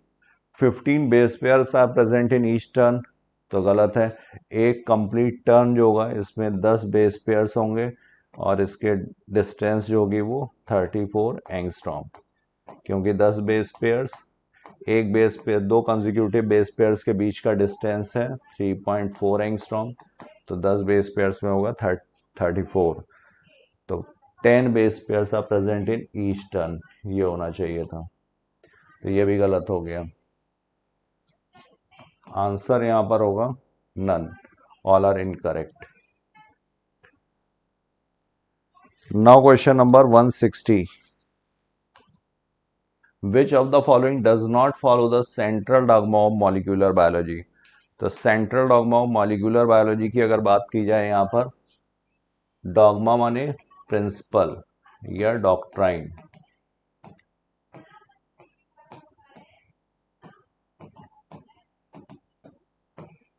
P Mucor क्लेमाइडोमोनाज HIV, तो HIV में यहाँ पर जीनोम जो बना हुआ है ये RNA का बना हुआ है, ये कहलाते हैं रेट्रोवायरस, तो जितने रेट्रोवायरस हैं वहाँ पर ये central dogma of molecular biology follow नहीं होगा। Central dogma of molecular biology के अकॉर्डिंग जेनेटिक इन्फॉर्मेशन DNA से RNA और RNA से फिर ये प्रोटीन्स, इस तरह से ये फ्लो करती है, तो यहाँ पर RNA से DNA बनेगा, RNA है यहाँ पर जेनेटिक मटेरियल, तो इसी को बोलते हैं रिवर्स ट्रांसक्रिप्शन। आंसर होगा fourth. Now question number 161, how many are the correct match? Hershey and Chase experiment radioactive element, Hershey Chase experiment non radioactive element, Meselson Stahl experiment radioactive element, Hershey and Chase experiment bacteriophage is used, तो Hershey Chase experiment, Alfred Hershey and Martha Chase unequivocal proof, radioactive element use किया था P32S35। Hershey Chase experiment non radioactive element, ये गलत हो गया। Meselson and stall, इन्होंने radio active नहीं, इन्होंने heavy isotope of nitrogen use किया था N15। और हर्शे चेज एक्सपेरिमेंट बैक्टीरियोफेज, ये सही है, बैक्टीरियोफेज यूज किया गया था, ई कोलाई ऑर्गेनिज्म भी यूज किया गया था, तो आंसर हुआ A एंड D, दो सही है, दो गलत। Now question number 162,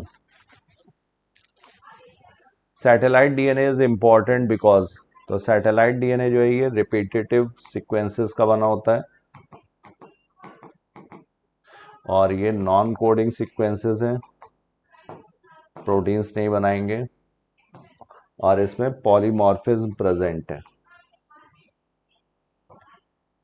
individual to individual ये वेरी करती है, तो does not code for proteins and is same in all members of the population, गलत हो गया।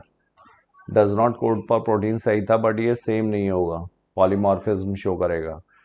Codes for enzymes needed for DNA replication, ये भी गलत है, जब नॉन कोडिंग रीजन में है तो कोड क्या से, तो code for proteins needed in cell cycle, ये भी गलत।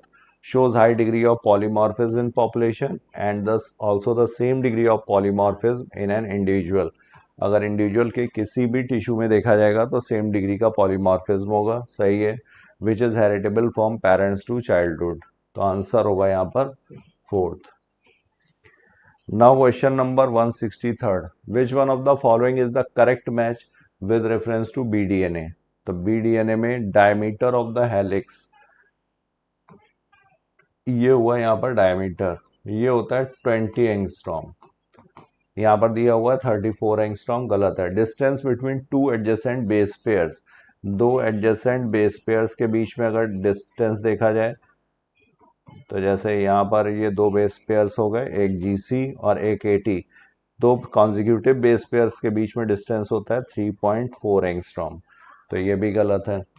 Distance between two complete turns, अगर एक कंप्लीट टर्न की बात की जाए यहाँ से यहाँ तक, तो एक कंप्लीट टर्न में होते हैं 10 बेस पेयर, तो दो कंप्लीट टर्न में हो गए 20, तो distance between two complete turns ये हो जाएगा 20 इंटू 3.4 एंगस्ट्रॉम, तो ये भी यहाँ पर गलत दिया हुआ है। Diameter of the helix 20 angstrom, ये सही है, आंसर हो जाएगा यहाँ पर fourth.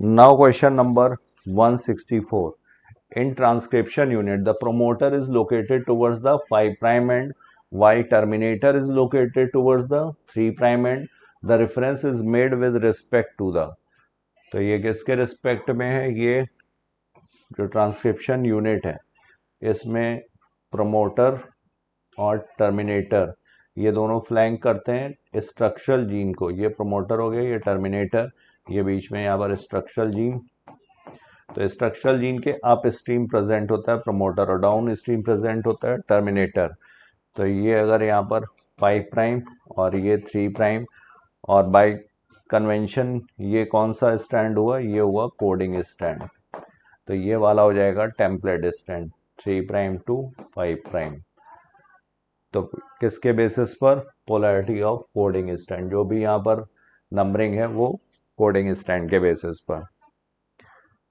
Now question number 165. In prokaryotes, control of the rate of transcriptional initiation is the predominant site for control of gene expression. Regulation of lac operon by repressor is referred to as positive regulation. तो prokaryotes में या eukaryotes में देखा जाए तो eukaryotes में 4 sites हैं, 4 जगह हैं जहाँ पर जीन एक्सप्रेशन को रेगुलेट कर सकते हैं। पहला ट्रांसक्रिप्शन इनिशिएशन यहाँ पर होगा, दूसरा जो यहाँ पर होगा ट्रांसक्रिप्शनल इनिशिएशन के बाद, नेक्स्ट है यहाँ पर प्रोसेसिंग,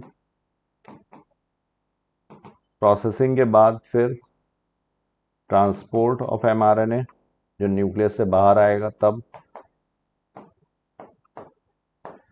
और चौथा जो होगा यहाँ पर ट्रांसलेशन लेवल पर। तो बात हो रही है प्रोकैरियोटिक की, प्रोकैरियोटिक में ना प्रोसेसिंग होगी ना ट्रांसपोर्ट होगा क्योंकि न्यूक्लियस एब्सेंट है, तो 2 जगह पॉसिबल है। यहाँ पर प्राइमरी कहाँ पर होता है, ट्रांसक्रिप्शनल इनिशिएशन, तो ये सही दिया हुआ है। Regulation of lac operon by repressor is refer to as positive regulation, इसे पॉजिटिव नहीं, रिप्रेसर, रिप्रेस मतलब उसको सप्रेस कर देगा, तो ये पॉजिटिव नहीं, ये निगेटिव रेगुलेशन है। निगेटिव इंड्यूसिबल रेगुलेशन का एग्जाम्पल है लैकोप्रॉन, इसको इंड्यूस किया जा सकता है with the help of lactose, अगर ग्लूकोज एब्सेंट है मीडियम में तो लैक्टोज यूज होगा। तो स्टेटमेंट 1 यहाँ पर सही है, स्टेटमेंट 2 यहाँ पर इनकरेक्ट।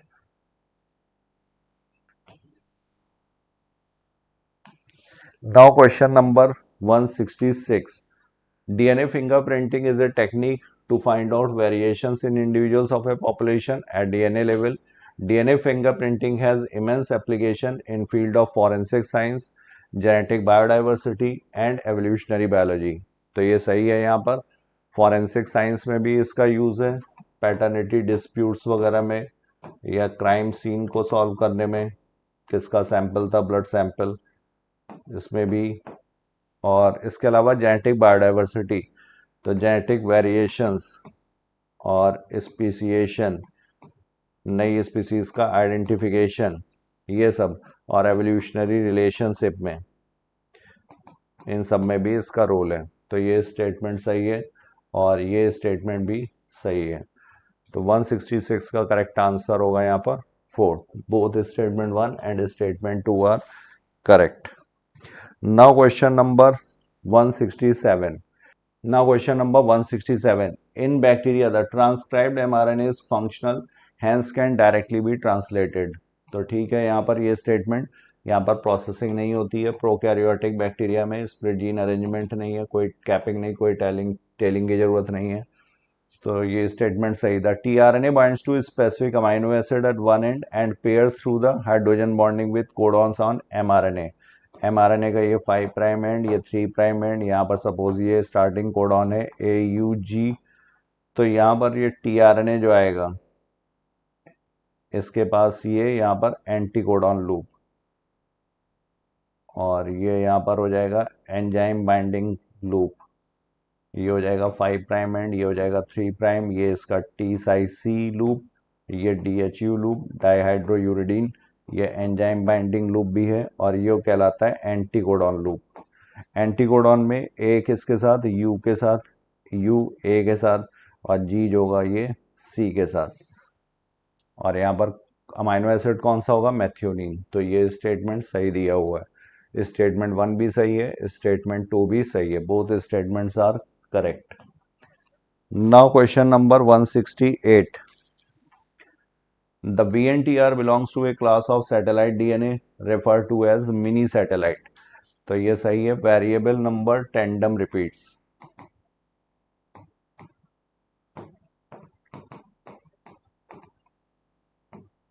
यहाँ पर जो रिपीटिंग यूनिट्स होंगी वो टेंडमली अरेंज्ड होती है और इनका वेरिएबल नंबर होगा, इसलिए ये वेरिएबल नंबर, और ये किसमें, सैटेलाइट डीएनए का ही टाइप है, और कौन सा, मिनी सैटेलाइट।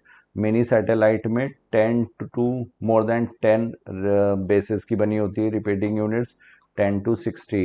दूसरी होती है माइक्रो सैटेलाइट जो 1 से 6 बेस पेयर्स की बेसिस की। DNA from a single cell is enough to perform DNA fingerprinting analysis, ये भी सही है, एक सेल का डीएनए सफिशिएंट है क्योंकि इसको हम लोग एम्पलीफाई कर सकते हैं using PCR.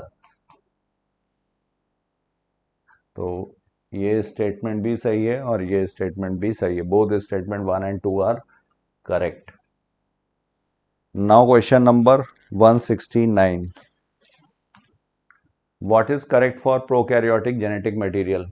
Prokaryotic genetic material के लिए क्या सही है, तो both DNA and histones present, either DNA और histone, both DNA and histone absent, DNA but no histones. तो प्रोकैरियोटिक में डीएनए तो प्रेजेंट है but histone proteins are absent, तो 169 का करेक्ट आंसर होगा 4th। Now we know that length of mRNA decide the number of amino acid in polypeptide chain, ठीक है। If mRNA contains 1000 nitrogenous bases, तो पीछे हम लोगों ने डिस्कस किया है क्वेश्चन, ये 5 प्राइम पे यहाँ पर स्टार्ट कोडॉन होगा AUG, और ये 3 प्राइम एंड पर स्टॉप कोडॉन होगा UAA, UUAA, UAA, UAG या UGA, ये इस तरह के स्टॉप कोडॉन्स।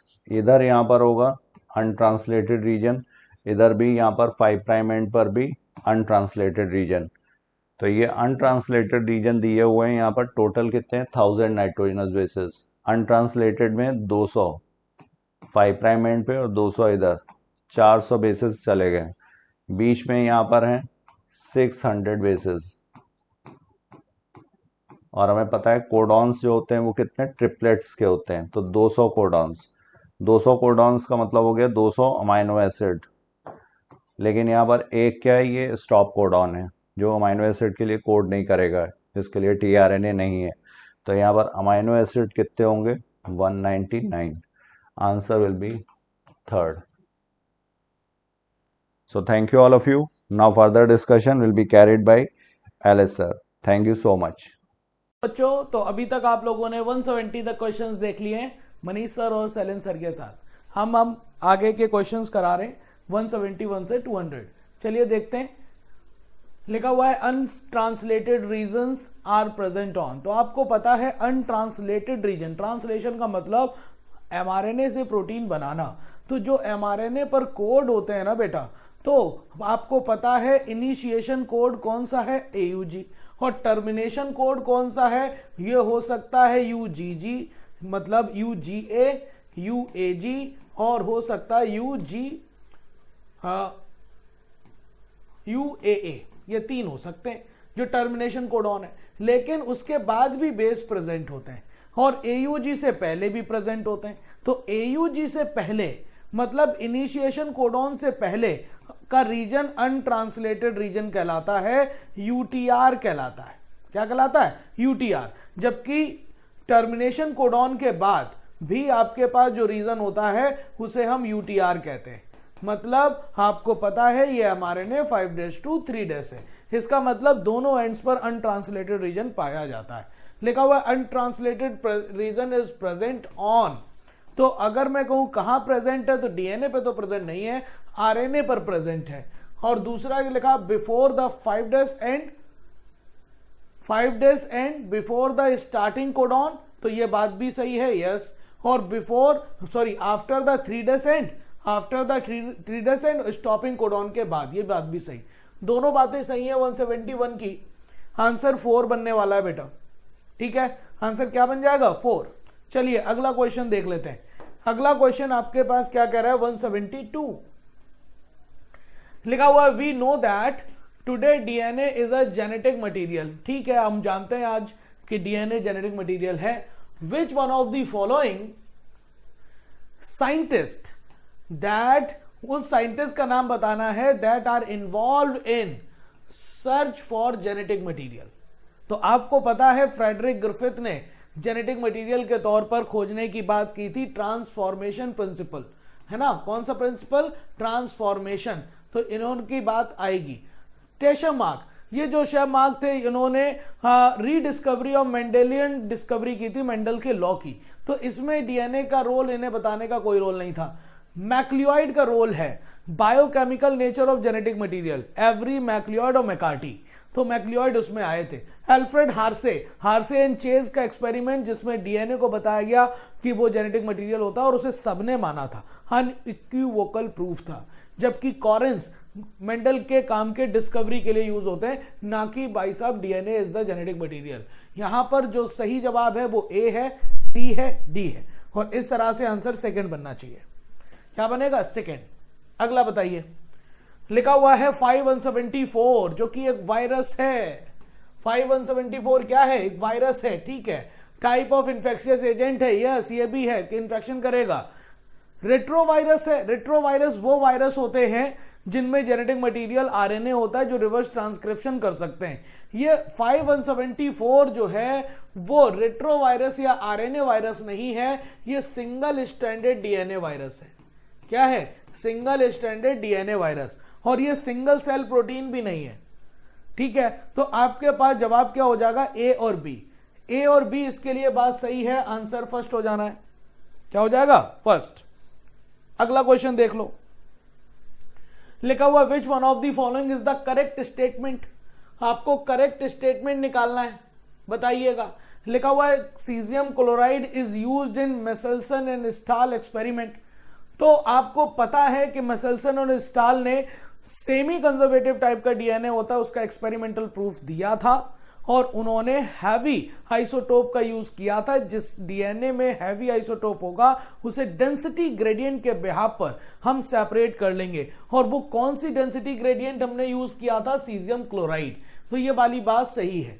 फिर लिखा NH4Cl is used in Griffith experiment, Griffith experiment में NH4Cl यूज नहीं हुआ, हालांकि NH4Cl में नाइट्रोजन 15 का हैवी आइसोटोप यूज करके मेसेल्सन और स्टाल ने यूज किया था। NH4Cl used in Hershey and Chase का एक्सपेरिमेंट नहीं, और radio isotope used in Griffith experiment, Griffith experiment में रेडियो आइसोटोप का यूज नहीं हुआ। तो जवाब सिर्फ 174 का 1 सही है, 174 का 1 सही है, इसमें कोई डाउट नहीं है मुझे। अगला क्वेश्चन देखिएगा, अगला क्वेश्चन आप देखिए, ये वाला आपको डायग्राम दिया हुआ है, ये डायग्राम से आपको ये पता चल रहा होगा ये डायग्राम किसका है, तो आपको पता रहा है यहां पर इनकरेक्ट। तो आपको पता है कि जब भी कभी डीएनए से आरएनए बनाया जाएगा तो उसे शुरुआत कराने वाला स्टेप, ए वाला जो स्टेप है उसे हम कहते हैं इनिशिएशन। क्या कहते हैं बेटा, इनिशिएशन। बी वाले में आपका छोटा स्ट्रेच आरएनए बनकर तैयार हो जाएगा, सिग्मा फैक्टर अलग हो चुका होगा। बी वाला जो होगा उसे हम कहेंगे एक्सटेंशन या फिर इनिशिएशन या फिर एलोंगेशन। क्या कह देंगे, एलोंगेशन। और तीसरा वाला जिसे हम कहेंगे टर्मिनेशन, क्योंकि टर्मिनेशन को कराने के लिए कौन आ गया है, रो फैक्टर। तो डी वाला क्या हो गया, डी वाला हो गया है आपके पास पॉलीमरेज, और वो पॉलीमरेज कौन सा पॉलीमरेज होगा, आरएनए पॉलीमरेज। कौन सा पॉलीमरेज होगा बेटा? आरएनए पॉलीमरेज होने वाला है। और जो ई वाला है, ई वाले को हम कहते हैं सिग्मा फैक्टर, और सिग्मा फैक्टर को हम कहते हैं इनिशिएशन फैक्टर। बहुत सारी बातें इसमें से इसने पूछ ली हैं, तो आप बताइए कौन सी बातें सही हैं। तो बताइए, सबसे पहले ए वाला इनिशिएशन है, ठीक है, आपको इनकरेक्ट बताना याद रखिएगा। फिर लिखा हो बी वाला एलोंगेशन है, ये भी बात सही है। सी वाला टर्मिनेशन है, सी वाला टर्मिनेशन है, ये भी सही है। लेकिन डी वाले को उसने लिखा हुआ डीएनए पॉलीमरेज, ये वाली बात गलत है। डी वाला डीएनए पॉलीमरेज नहीं है, आरएनए पॉलीमरेज है। क्लियर बेटा? तो 175 का थर्ड हो जाएगा। अगला देखिए, आप यहां पर दो डायग्राम दिए गए हैं ट्रांसफर आरएनए के, टीआरएनए के, ठीक है बेटा?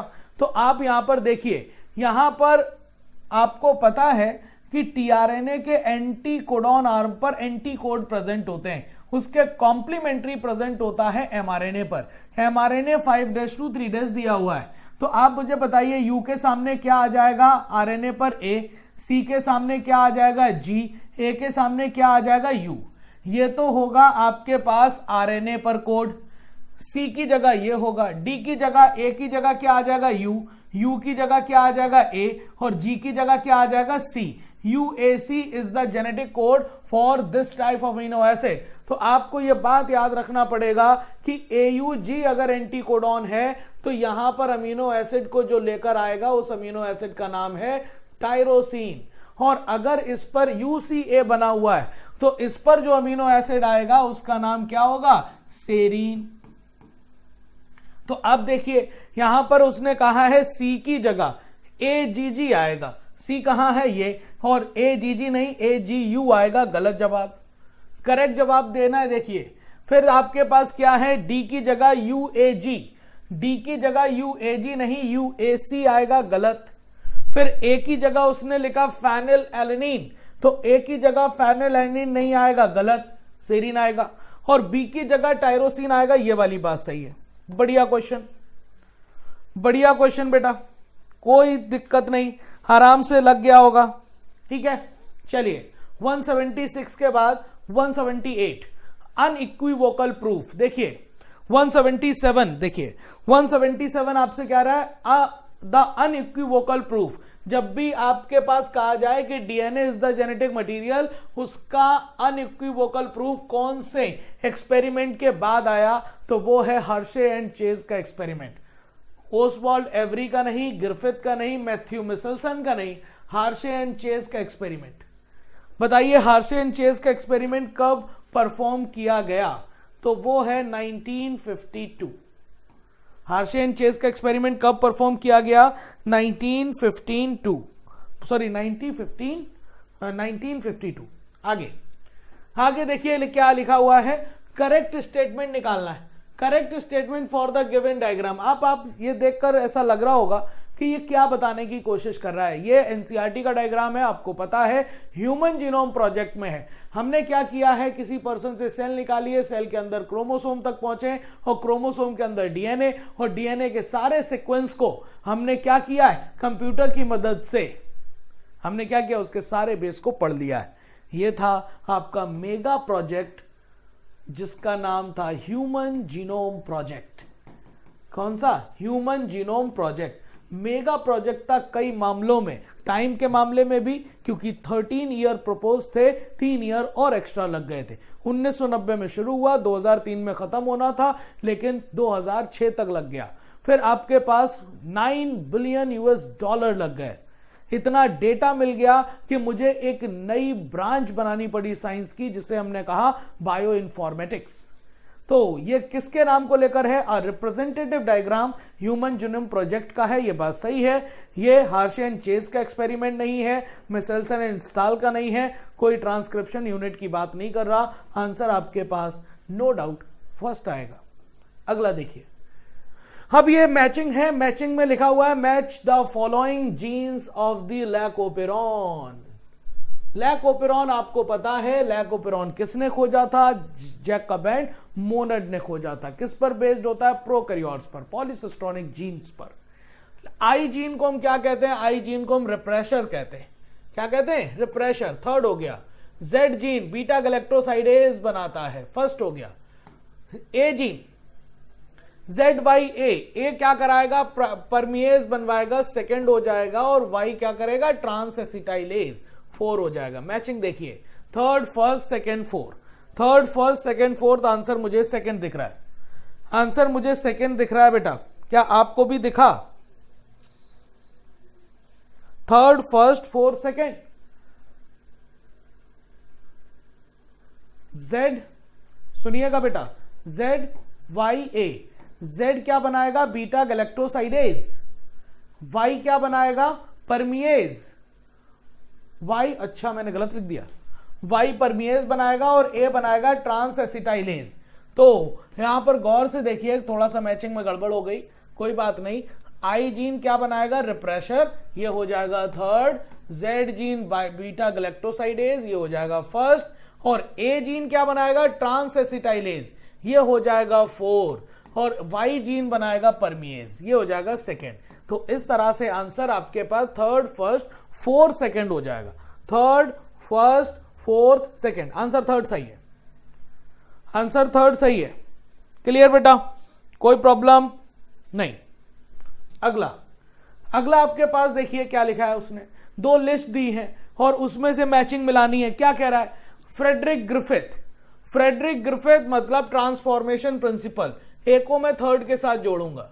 जबकि लिखा है Francis Jacob and Monod, Jacob and Monod की बात करी जाए तो मैं लैक ओपेरोन से कनेक्ट करूंगा। फोर्थ, आप हरगोबिंद खुराना, आपको जो होमोपॉलीमर और कोपॉलीमर बनाकर इन्होंने जेनेटिक कोड को डेसिफर करने में हेल्प की थी, ये हो जाएगा फर्स्ट। और मेसेल्सन और स्टाल ने सेमी कंजर्वेटिव टाइप का डीएनए का रेप्लिकेशन होता है, इसका एक्सपेरिमेंटल प्रूफ दिया था, ये हो जाएगा सेकेंड।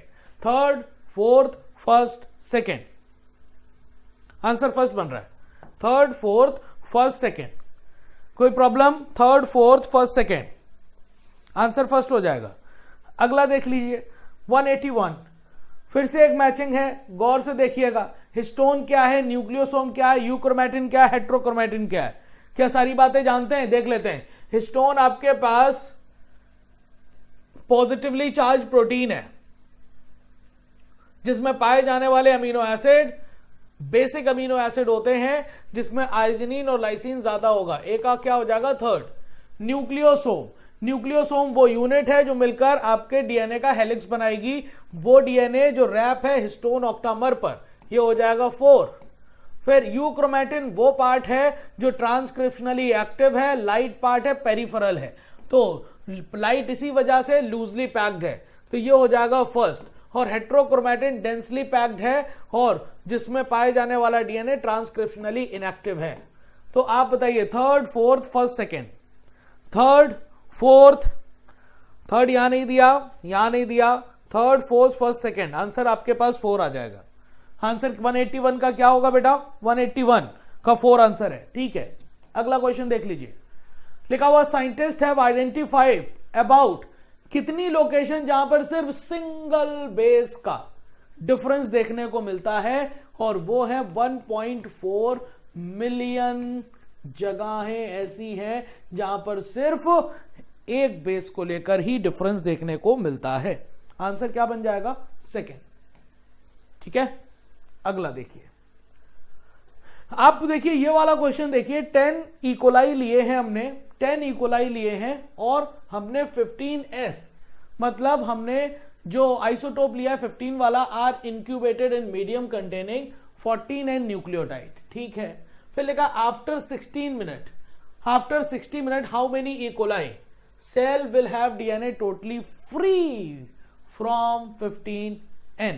तो आपको यह बात पता है कि जब हम एक इकोलाई को लेते हैं तो 1 से 2 जब बने थे तो ये दोनों हाइब्रिड थे। ये दोनों कैसे थे? हाइब्रिड, हाइब्रिड थे, मतलब दोनों 100% हाइब्रिड थे। जब हमने 2 से 4, मतलब ये 20 मिनट की बात है, ये 40 मिनट की बात है। 40 मिनट, 20 मिनट के बाद 2 हाइब्रिड मिले मुझे, 40 मिनट के बाद जो आपके पास 4 बैक्टीरिया मिले होंगे, इसमें 2 हाइब्रिड थे, 2 हाइब्रिड थे और 2 लाइट थे एंड 2 लाइट, 2 लाइट थे एंड 2 लाइट।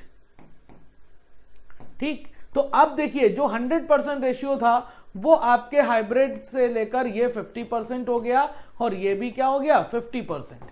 और जब हम 60 मिनट के लिए जब इन्हें ले जाते हैं तो ये 4 से 8 में बदल जाते हैं और इसमें 2 हाइब्रिड मिलते हैं, मुझे 2 हाइब्रिड मिलते हैं और 6 लाइट मिलते हैं। लाइट का मतलब जिसमें दोनों स्ट्रैंड N14 वाले हैं। तो बताइए ये परसेंटेज कितना हो गया 25%, और लाइट का परसेंटेज कितना हो गया 75%। लाइट का मतलब वही तो है जिसमें N15 हो ही ना। तो यहां से जब मैंने एक लेकर चला है तो यहां पर हाइब्रिड 25% जिसमें एक स्ट्रैंड 14 वाला और एक 15 वाला, लेकिन जो 75% है उसके दोनों स्ट्रैंड 14 वाले हैं। वो इसी के बारे में पूछ रहा है। अगर कहानी 10 बैक्टीरिया से लेकर चलोगे तो 10 से 20, 20 से 40 और 40 से 80, तो 80 में 25% ऐसे होंगे, 25% मतलब 20 ऐसे होंगे जो हाइब्रिड होंगे। हाइब्रिड होंगे इसका मतलब इसके दोनों स्ट्रैंड में एक 15 और एक 40, बाकी 60 ऐसे होंगे जो लाइट होंगे जिसके दोनों स्ट्रैंड कैसे होंगे 14 वाले। तो जवाब तो आपके पास ये वाली आ गई, 60 सेल ऐसे होंगे जो नाइट्रोजन के 15 स्ट्रैंड से फ्री होंगे। क्लियर, यस और नो? देख लो, ठीक है। आगे देखिए 183 के बाद 184 लिखा हुआ है सेलेक्ट द इनकरेक्ट स्टेटमेंट।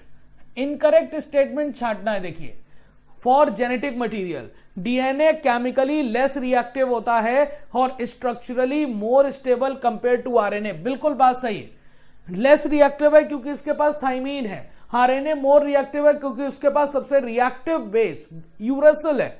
आपको पता है डीएनए डबल स्ट्रैंडेड है और आरएनए सिंगल स्ट्रैंडेड है, स्ट्रक्चरली भी ज्यादा स्टेबल है डीएनए। फिर लिखा है DNA is better genetic material. Yes, अगर इस फॉर्मेशन को स्टोर करनी हो तो DNA is better because of stability, और इंफॉर्मेशन को अगर एक्सप्रेस करना हो तो आरएनए इज बेटर, जल्दी एक्सप्रेस कर सकता है। तो बेटर जेनेटिक मटेरियल के तौर पर मोस्ट ऑफ द ऑर्गेनिज्म ने स्टेबिलिटी के लिए साथ दिया और डीएनए को जेनेटिक मटेरियल चुना। आपके पास लिखा both DNA RNA are able to mutate. Yes, दोनों म्यूटेट हो सकते हैं, लेकिन आरएनए तेजी से म्यूटेट होता है क्योंकि सिंगल स्ट्रैंडेड है, जबकि डीएनए में म्यूटेशन स्लो होता है क्योंकि उसके पास डीएनए पॉलीमरेज उस बेस को जब डीएनए का रेप्लिकेशन कर रहा हो तो वहां पर चेकिंग भी करता है कि कोई बेस दूसरा बदल तो नहीं गया। लेकिन आरएनए के पास ऐसा कोई भी मैकेनिज्म नहीं होता। तो आरएनए म्यूटेट स्लोअर लिखा हुआ है, यही बात गलत है। आरएनए म्यूटेट ज्यादा रेट से आपके पास म्यूटेट करता है। तो गलत जवाब आपके पास 4 हो गया, 184 का 4। अगला क्वेश्चन देख लो। अगला क्वेश्चन क्या कह रहा है, आपको एक फोटो दिया हुआ है, फोटो फिर से वही हैवी हाइब्रिड और लाइट डीएनए को लेकर करेक्ट स्टेटमेंट निकालना है गिवन डायग्राम। ये डायग्राम क्या बता रहा है? अभी हमने कहा था ना कि एक बैक्टीरिया लेकर चले थे, 20 मिनट में 2 हो गए थे, दोनों हाइब्रिड थे, और 40 मिनट में 4 बन गए थे, 2 हाइब्रिड थे, 2 लाइट थे। यहां देखो 2 हाइब्रिड दिख रहे हैं, 2 लाइट दिख रहे हैं, है ना। तो आप यहां पर देखिए ये कौन सा एक्सपेरिमेंट है, related with Hershey and Chase का एक्सपेरिमेंट। ये हार्शे एंड चेस का एक्सपेरिमेंट नहीं है, ये रिलेटेड है ई कोलाई से। यस, ई कोलाई को लेकर हम ग्रो करा रहे थे, ई कोलाई से रिलेटेड है। It is represent semi conservative type का एप्लीकेशन। यस, और यहां पर हैवी आइसोटोप यूज किया गया। यस, और वो हैवी आइसोटोप का नाम क्या है? N15। कौन सा? N15। और इस एक्सपेरिमेंट का नाम क्या है? मिसेल्सन एंड स्टाल का एक्सपेरिमेंट है, जो कि आपको यह बताता है कि डीएनए का रेप्लिकेशन सेमी कंजर्वेटिव टाइप का होता है। तो सारी बातें तो सही नहीं है, BCD सही है, आंसर सेकंड बनेगा, 185 का सेकंड हो जाएगा। ठीक है, अगला क्वेश्चन देख लो 186। Which one of the following is are correct match? Correct matching की बात कर रहा है। HGP मेगा प्रोजेक्ट है, बिल्कुल प्रोजेक्ट है, मेगा प्रोजेक्ट। हमने कहा था कई सारे मामलों में मेगा प्रोजेक्ट है। HGP launch in 1990। Yes. DNA fingerprinting को एलेक्स जेफरी ने खोजा। यस।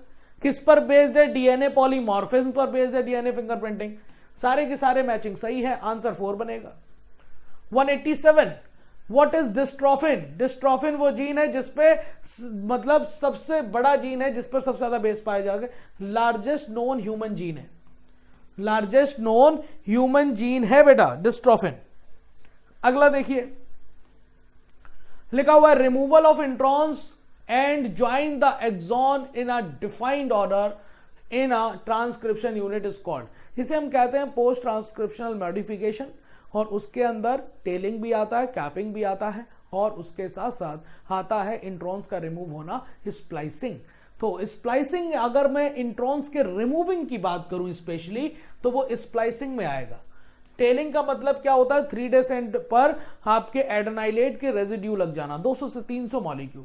कैपिंग का मतलब 5' एंड पर जीटीपी का लग जाना, ग्वानोसिन ट्राइफॉस्फेट का, है ना। ट्रांसफॉर्मेशन का मतलब होता है किसी मीडियम के जरिए आपके बैक्टीरिया में जेनेटिक मटेरियल पहुंच जाना और उसे ट्रांसफॉर्म कर देना।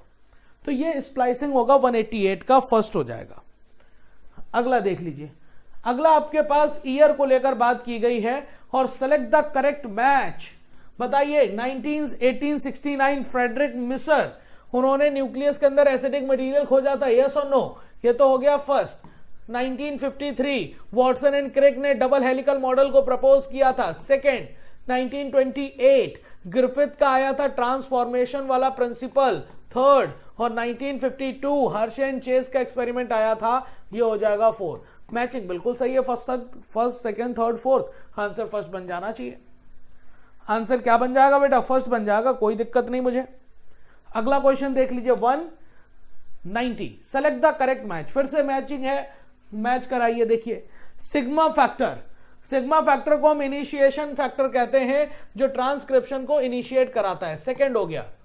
रो फैक्टर टर्मिनेशन कराता है, टर्मिनेशन फैक्टर कहलाएगा, फर्स्ट हो गया।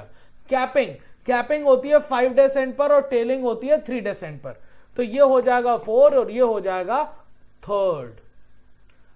तो बताइए second first four third, second first four third, क्या मैचिंग आपकी 190 की थर्ड आएगी कि नहीं?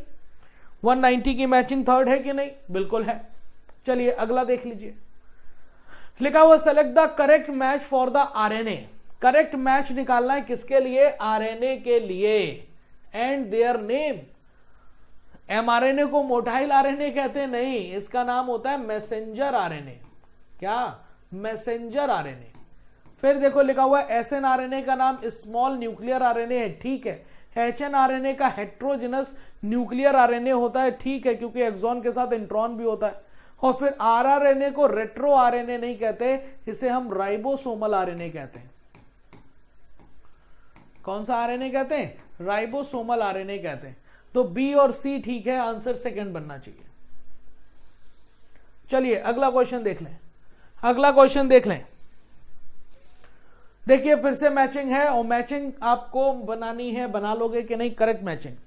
देखिए लिखा हुआ सैब्रो ओका, आपको पता है जेनेटिक मटेरियल को, सॉरी जेनेटिक कोड को डेसिफर किया था 3 साइंटिस्टों की मदद से। भैया जेनेटिक कोड 3 बेस से मिलकर बने होते हैं, ट्रिपलेट होते हैं, ये बात फिजिसिस्ट जॉर्ज गैमो ने बताई थी।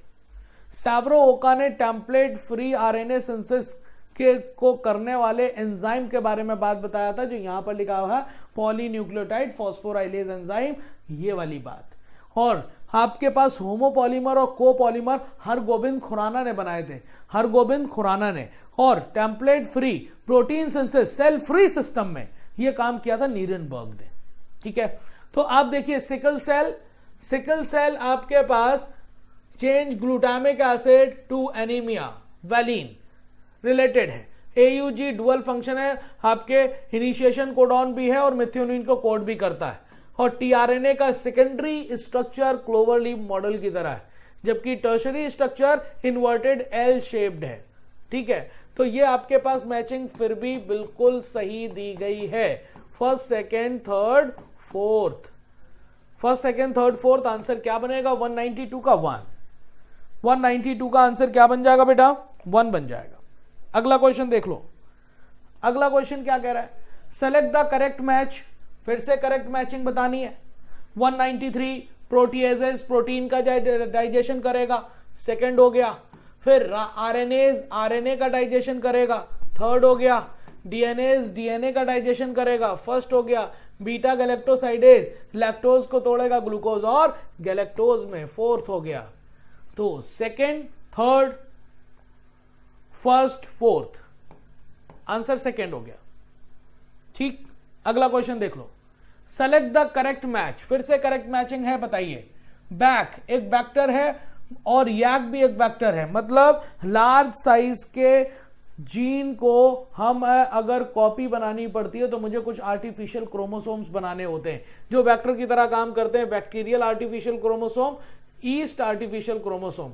अरेबिडोप्सिस ये एक टाइप ऑफ इंसेक्ट नहीं है, टाइप ऑफ प्लांट है। जबकि लिखा हुआ है सिनोब्राइडाइटिस एलिगेंस, ये नॉन पैथोजेनिक नेमेटोड है, ये बात सही है। तो आंसर आपके पास सी की मैचिंग गलत है। आपको करेक्ट पूछ रहा है तो ABD होना चाहिए, ABD सेकेंड, ठीक है। जबकि पैथोजेनिक नेमेटोड का नाम है मिलाइडीगाइनी इंकॉग्निशिया, ठीक है। तो आपके पास 194 का आंसर क्या बन गया, second. 195, select the correct match, correct match को सेलेक्ट करना है, बताइए। लेंथ ऑफ ह्यूमन DNA लगभग 2.2 मीटर, सेकेंड हो गया। लेंथ ऑफ इकोलाई 1.36 मिलीमीटर, ये हो जाएगा फर्स्ट। फिर न्यूक्लियोसोम में कितने बेस पेयर होते हैं, 200, 4 हो गया। और इकोलाई डिवाइड करता है कितने मिनट में, 20 मिनट में, ये हो जाएगा थर्ड। मिलाइए, second, first, fourth, third, second, first, fourth, third, answer क्या बनेगा, 4। क्या बन जाएगा बेटा, 4। 196, देखिए लिखा हुआ है कितनी करेक्ट मैच है for replication, correct matching for replication. Template with, जो template with polarity 3' to 5', 3' to 5' वाली पोलैरिटी वाले स्ट्रैंड को ही हम कॉन्टिन्यूअस स्ट्रैंड कहते हैं। क्यों, क्योंकि उसमें कॉन्टिन्यूअस DNA की सिंथेसिस होती है 5' to 3', और उसी को हम लीडिंग स्ट्रैंड कहते हैं। 5' to 3' वाले को हम डिसकॉन्टिन्यूअस रेप्लिकेशन कहते हैं। डिसकॉन्टिन्यूअस मैनर में छोटे छोटे फ्रैगमेंट DNA के बनते हैं, एक से ज्यादा RNA प्राइमर की जरूरत पड़ती है, और उन्हीं फ्रैगमेंट्स को ओकाजाकी फ्रैगमेंट्स कहते हैं। और वो स्ट्रैंड लैगिंग स्ट्रैंड कहलाता है जिसकी पोलैरिटी 5' to 3' है। DNA replication energy expensive process है। ओकाजाकी फ्रैगमेंट डिसकॉन्टिन्यूअस सिंथेसिस कराई, मतलब बनने वाले जो फ्रैगमेंट्स हैं वो ओकाजाकी फ्रैगमेंट्स कहलाए जाते हैं। सारी मैचिंग तो बिल्कुल सही है, आंसर ऑल होना चाहिए। 196 का 4 होना चाहिए, कोई प्रॉब्लम नहीं है। अगला देख लो, अगला क्वेश्चन क्या कह रहा है, purines found in both DNA और RNA। उन प्यूरिन्स के बारे में बताना है जो दोनों DNA और RNA में पाई जाती हैं। प्यूरिन्स, और प्यूरिन्स जो है उसमें आता कौन है, एडेनिन और ग्वानिन। तो एडेनिन और ग्वानिन मतलब DNA और RNA में प्यूरिन को लेकर तो कोई शक ही नहीं है, पैरामिडीन को लेकर है। DNA में थाइमिन पाया जाता, RNA में नहीं होता, उसकी जगह यूरेसिल होता है ना। तो एडेनिन और ग्वानिन होगा तो DNA में भी पाया जाएगा और RNA में भी। 198, रेडियो आइसोटोप P32 और S35 यूज्ड इन। आपको पता है रेडियो आइसोटोप आपके पास हार्शे एंड चेस के एक्सपेरिमेंट में, जिसमें फास्फोरस और सल्फर को हमने रेडियो आइसोटोप यूज किया था प्रोटीन के लिए, है ना, और फास्फोरस को लेकर यूज किया था हमने DNA को रेडियो एक्टिव करने के लिए। तो ये हार्शे एंड चेस एक्सपेरिमेंट से रिलेटेड है, ग्रिफिथ का नहीं, फ्रैंकलिन नहीं, और आपके पास स्टाल वाला नहीं। आंसर 198 का फर्स्ट हो जाएगा। 199 देखते हैं क्वेश्चन बढ़िया है, गौर से देखिएगा। All the 3 type of RNAs are needed to synthesize a protein in a cell in the following option with their corresponding function, which one is incorrectly matched। ये इंपॉर्टेंट है, कैसा मैच बताना है, करेक्टली नहीं बताना है, इनकरेक्टली मैच बताना है। RNA स्ट्रक्चरल और कैटालिटिक रोल होता है, बिल्कुल होता है। 23S ribosomal RNA catalytic role है, पेप्टाइडल ट्रांसफरेज कहते हैं इसे। tRNA अमीनो एसिड को ब्रिंग करता है और जेनेटिक कोड को रीड करता है, ये वाली बात भी सही है। mRNA का रोल स्ट्रक्चरल होता है, mRNA का रोल स्ट्रक्चरल नहीं है और ना ही कैटालिटिक रोल है। जबकि एमआरएनए एज अ टेम्पलेट काम करता है प्रोटीन को बनाने के लिए। तो गलत बात बतानी थी, थर्ड आएगा, गलत बात बतानी थी तो थर्ड आएगा। जबकि mRNA act as template for translation, template for translation, translation को करने के लिए आपके टेम्पलेट के तौर पर कौन काम करता है? एमआरएनए। 200 लास्ट क्वेश्चन बोल रहा है what is snips 1.4 location, 1.4 million location single base nucleotide का डिफरेंस है। इसी स्निप्स को हम कहते हैं सिमिलर न्यूक्लियोटाइड पॉलीमर, नहीं, single nucleotide polymorphism. Yes, small nucleotide नहीं, शॉर्ट नहीं। आंसर क्या बन जाएगा? सेकंड। ठीक है बेटा, तो ये थे आपके पास, हम डिस्कस करा रहे थे नीट 14 जिसका टॉपिक था molecular basis of inheritance. I hope आपका पेपर अच्छा गया होगा और आपने खूब सारी मेहनत की है, आप कर रहे हैं, लगातार ऐसे ही करते रहिए, दिन करीब आ गए हैं और लगे रहिए, है ना। नीट 2025 आपका होने वाला है। Thank you so much.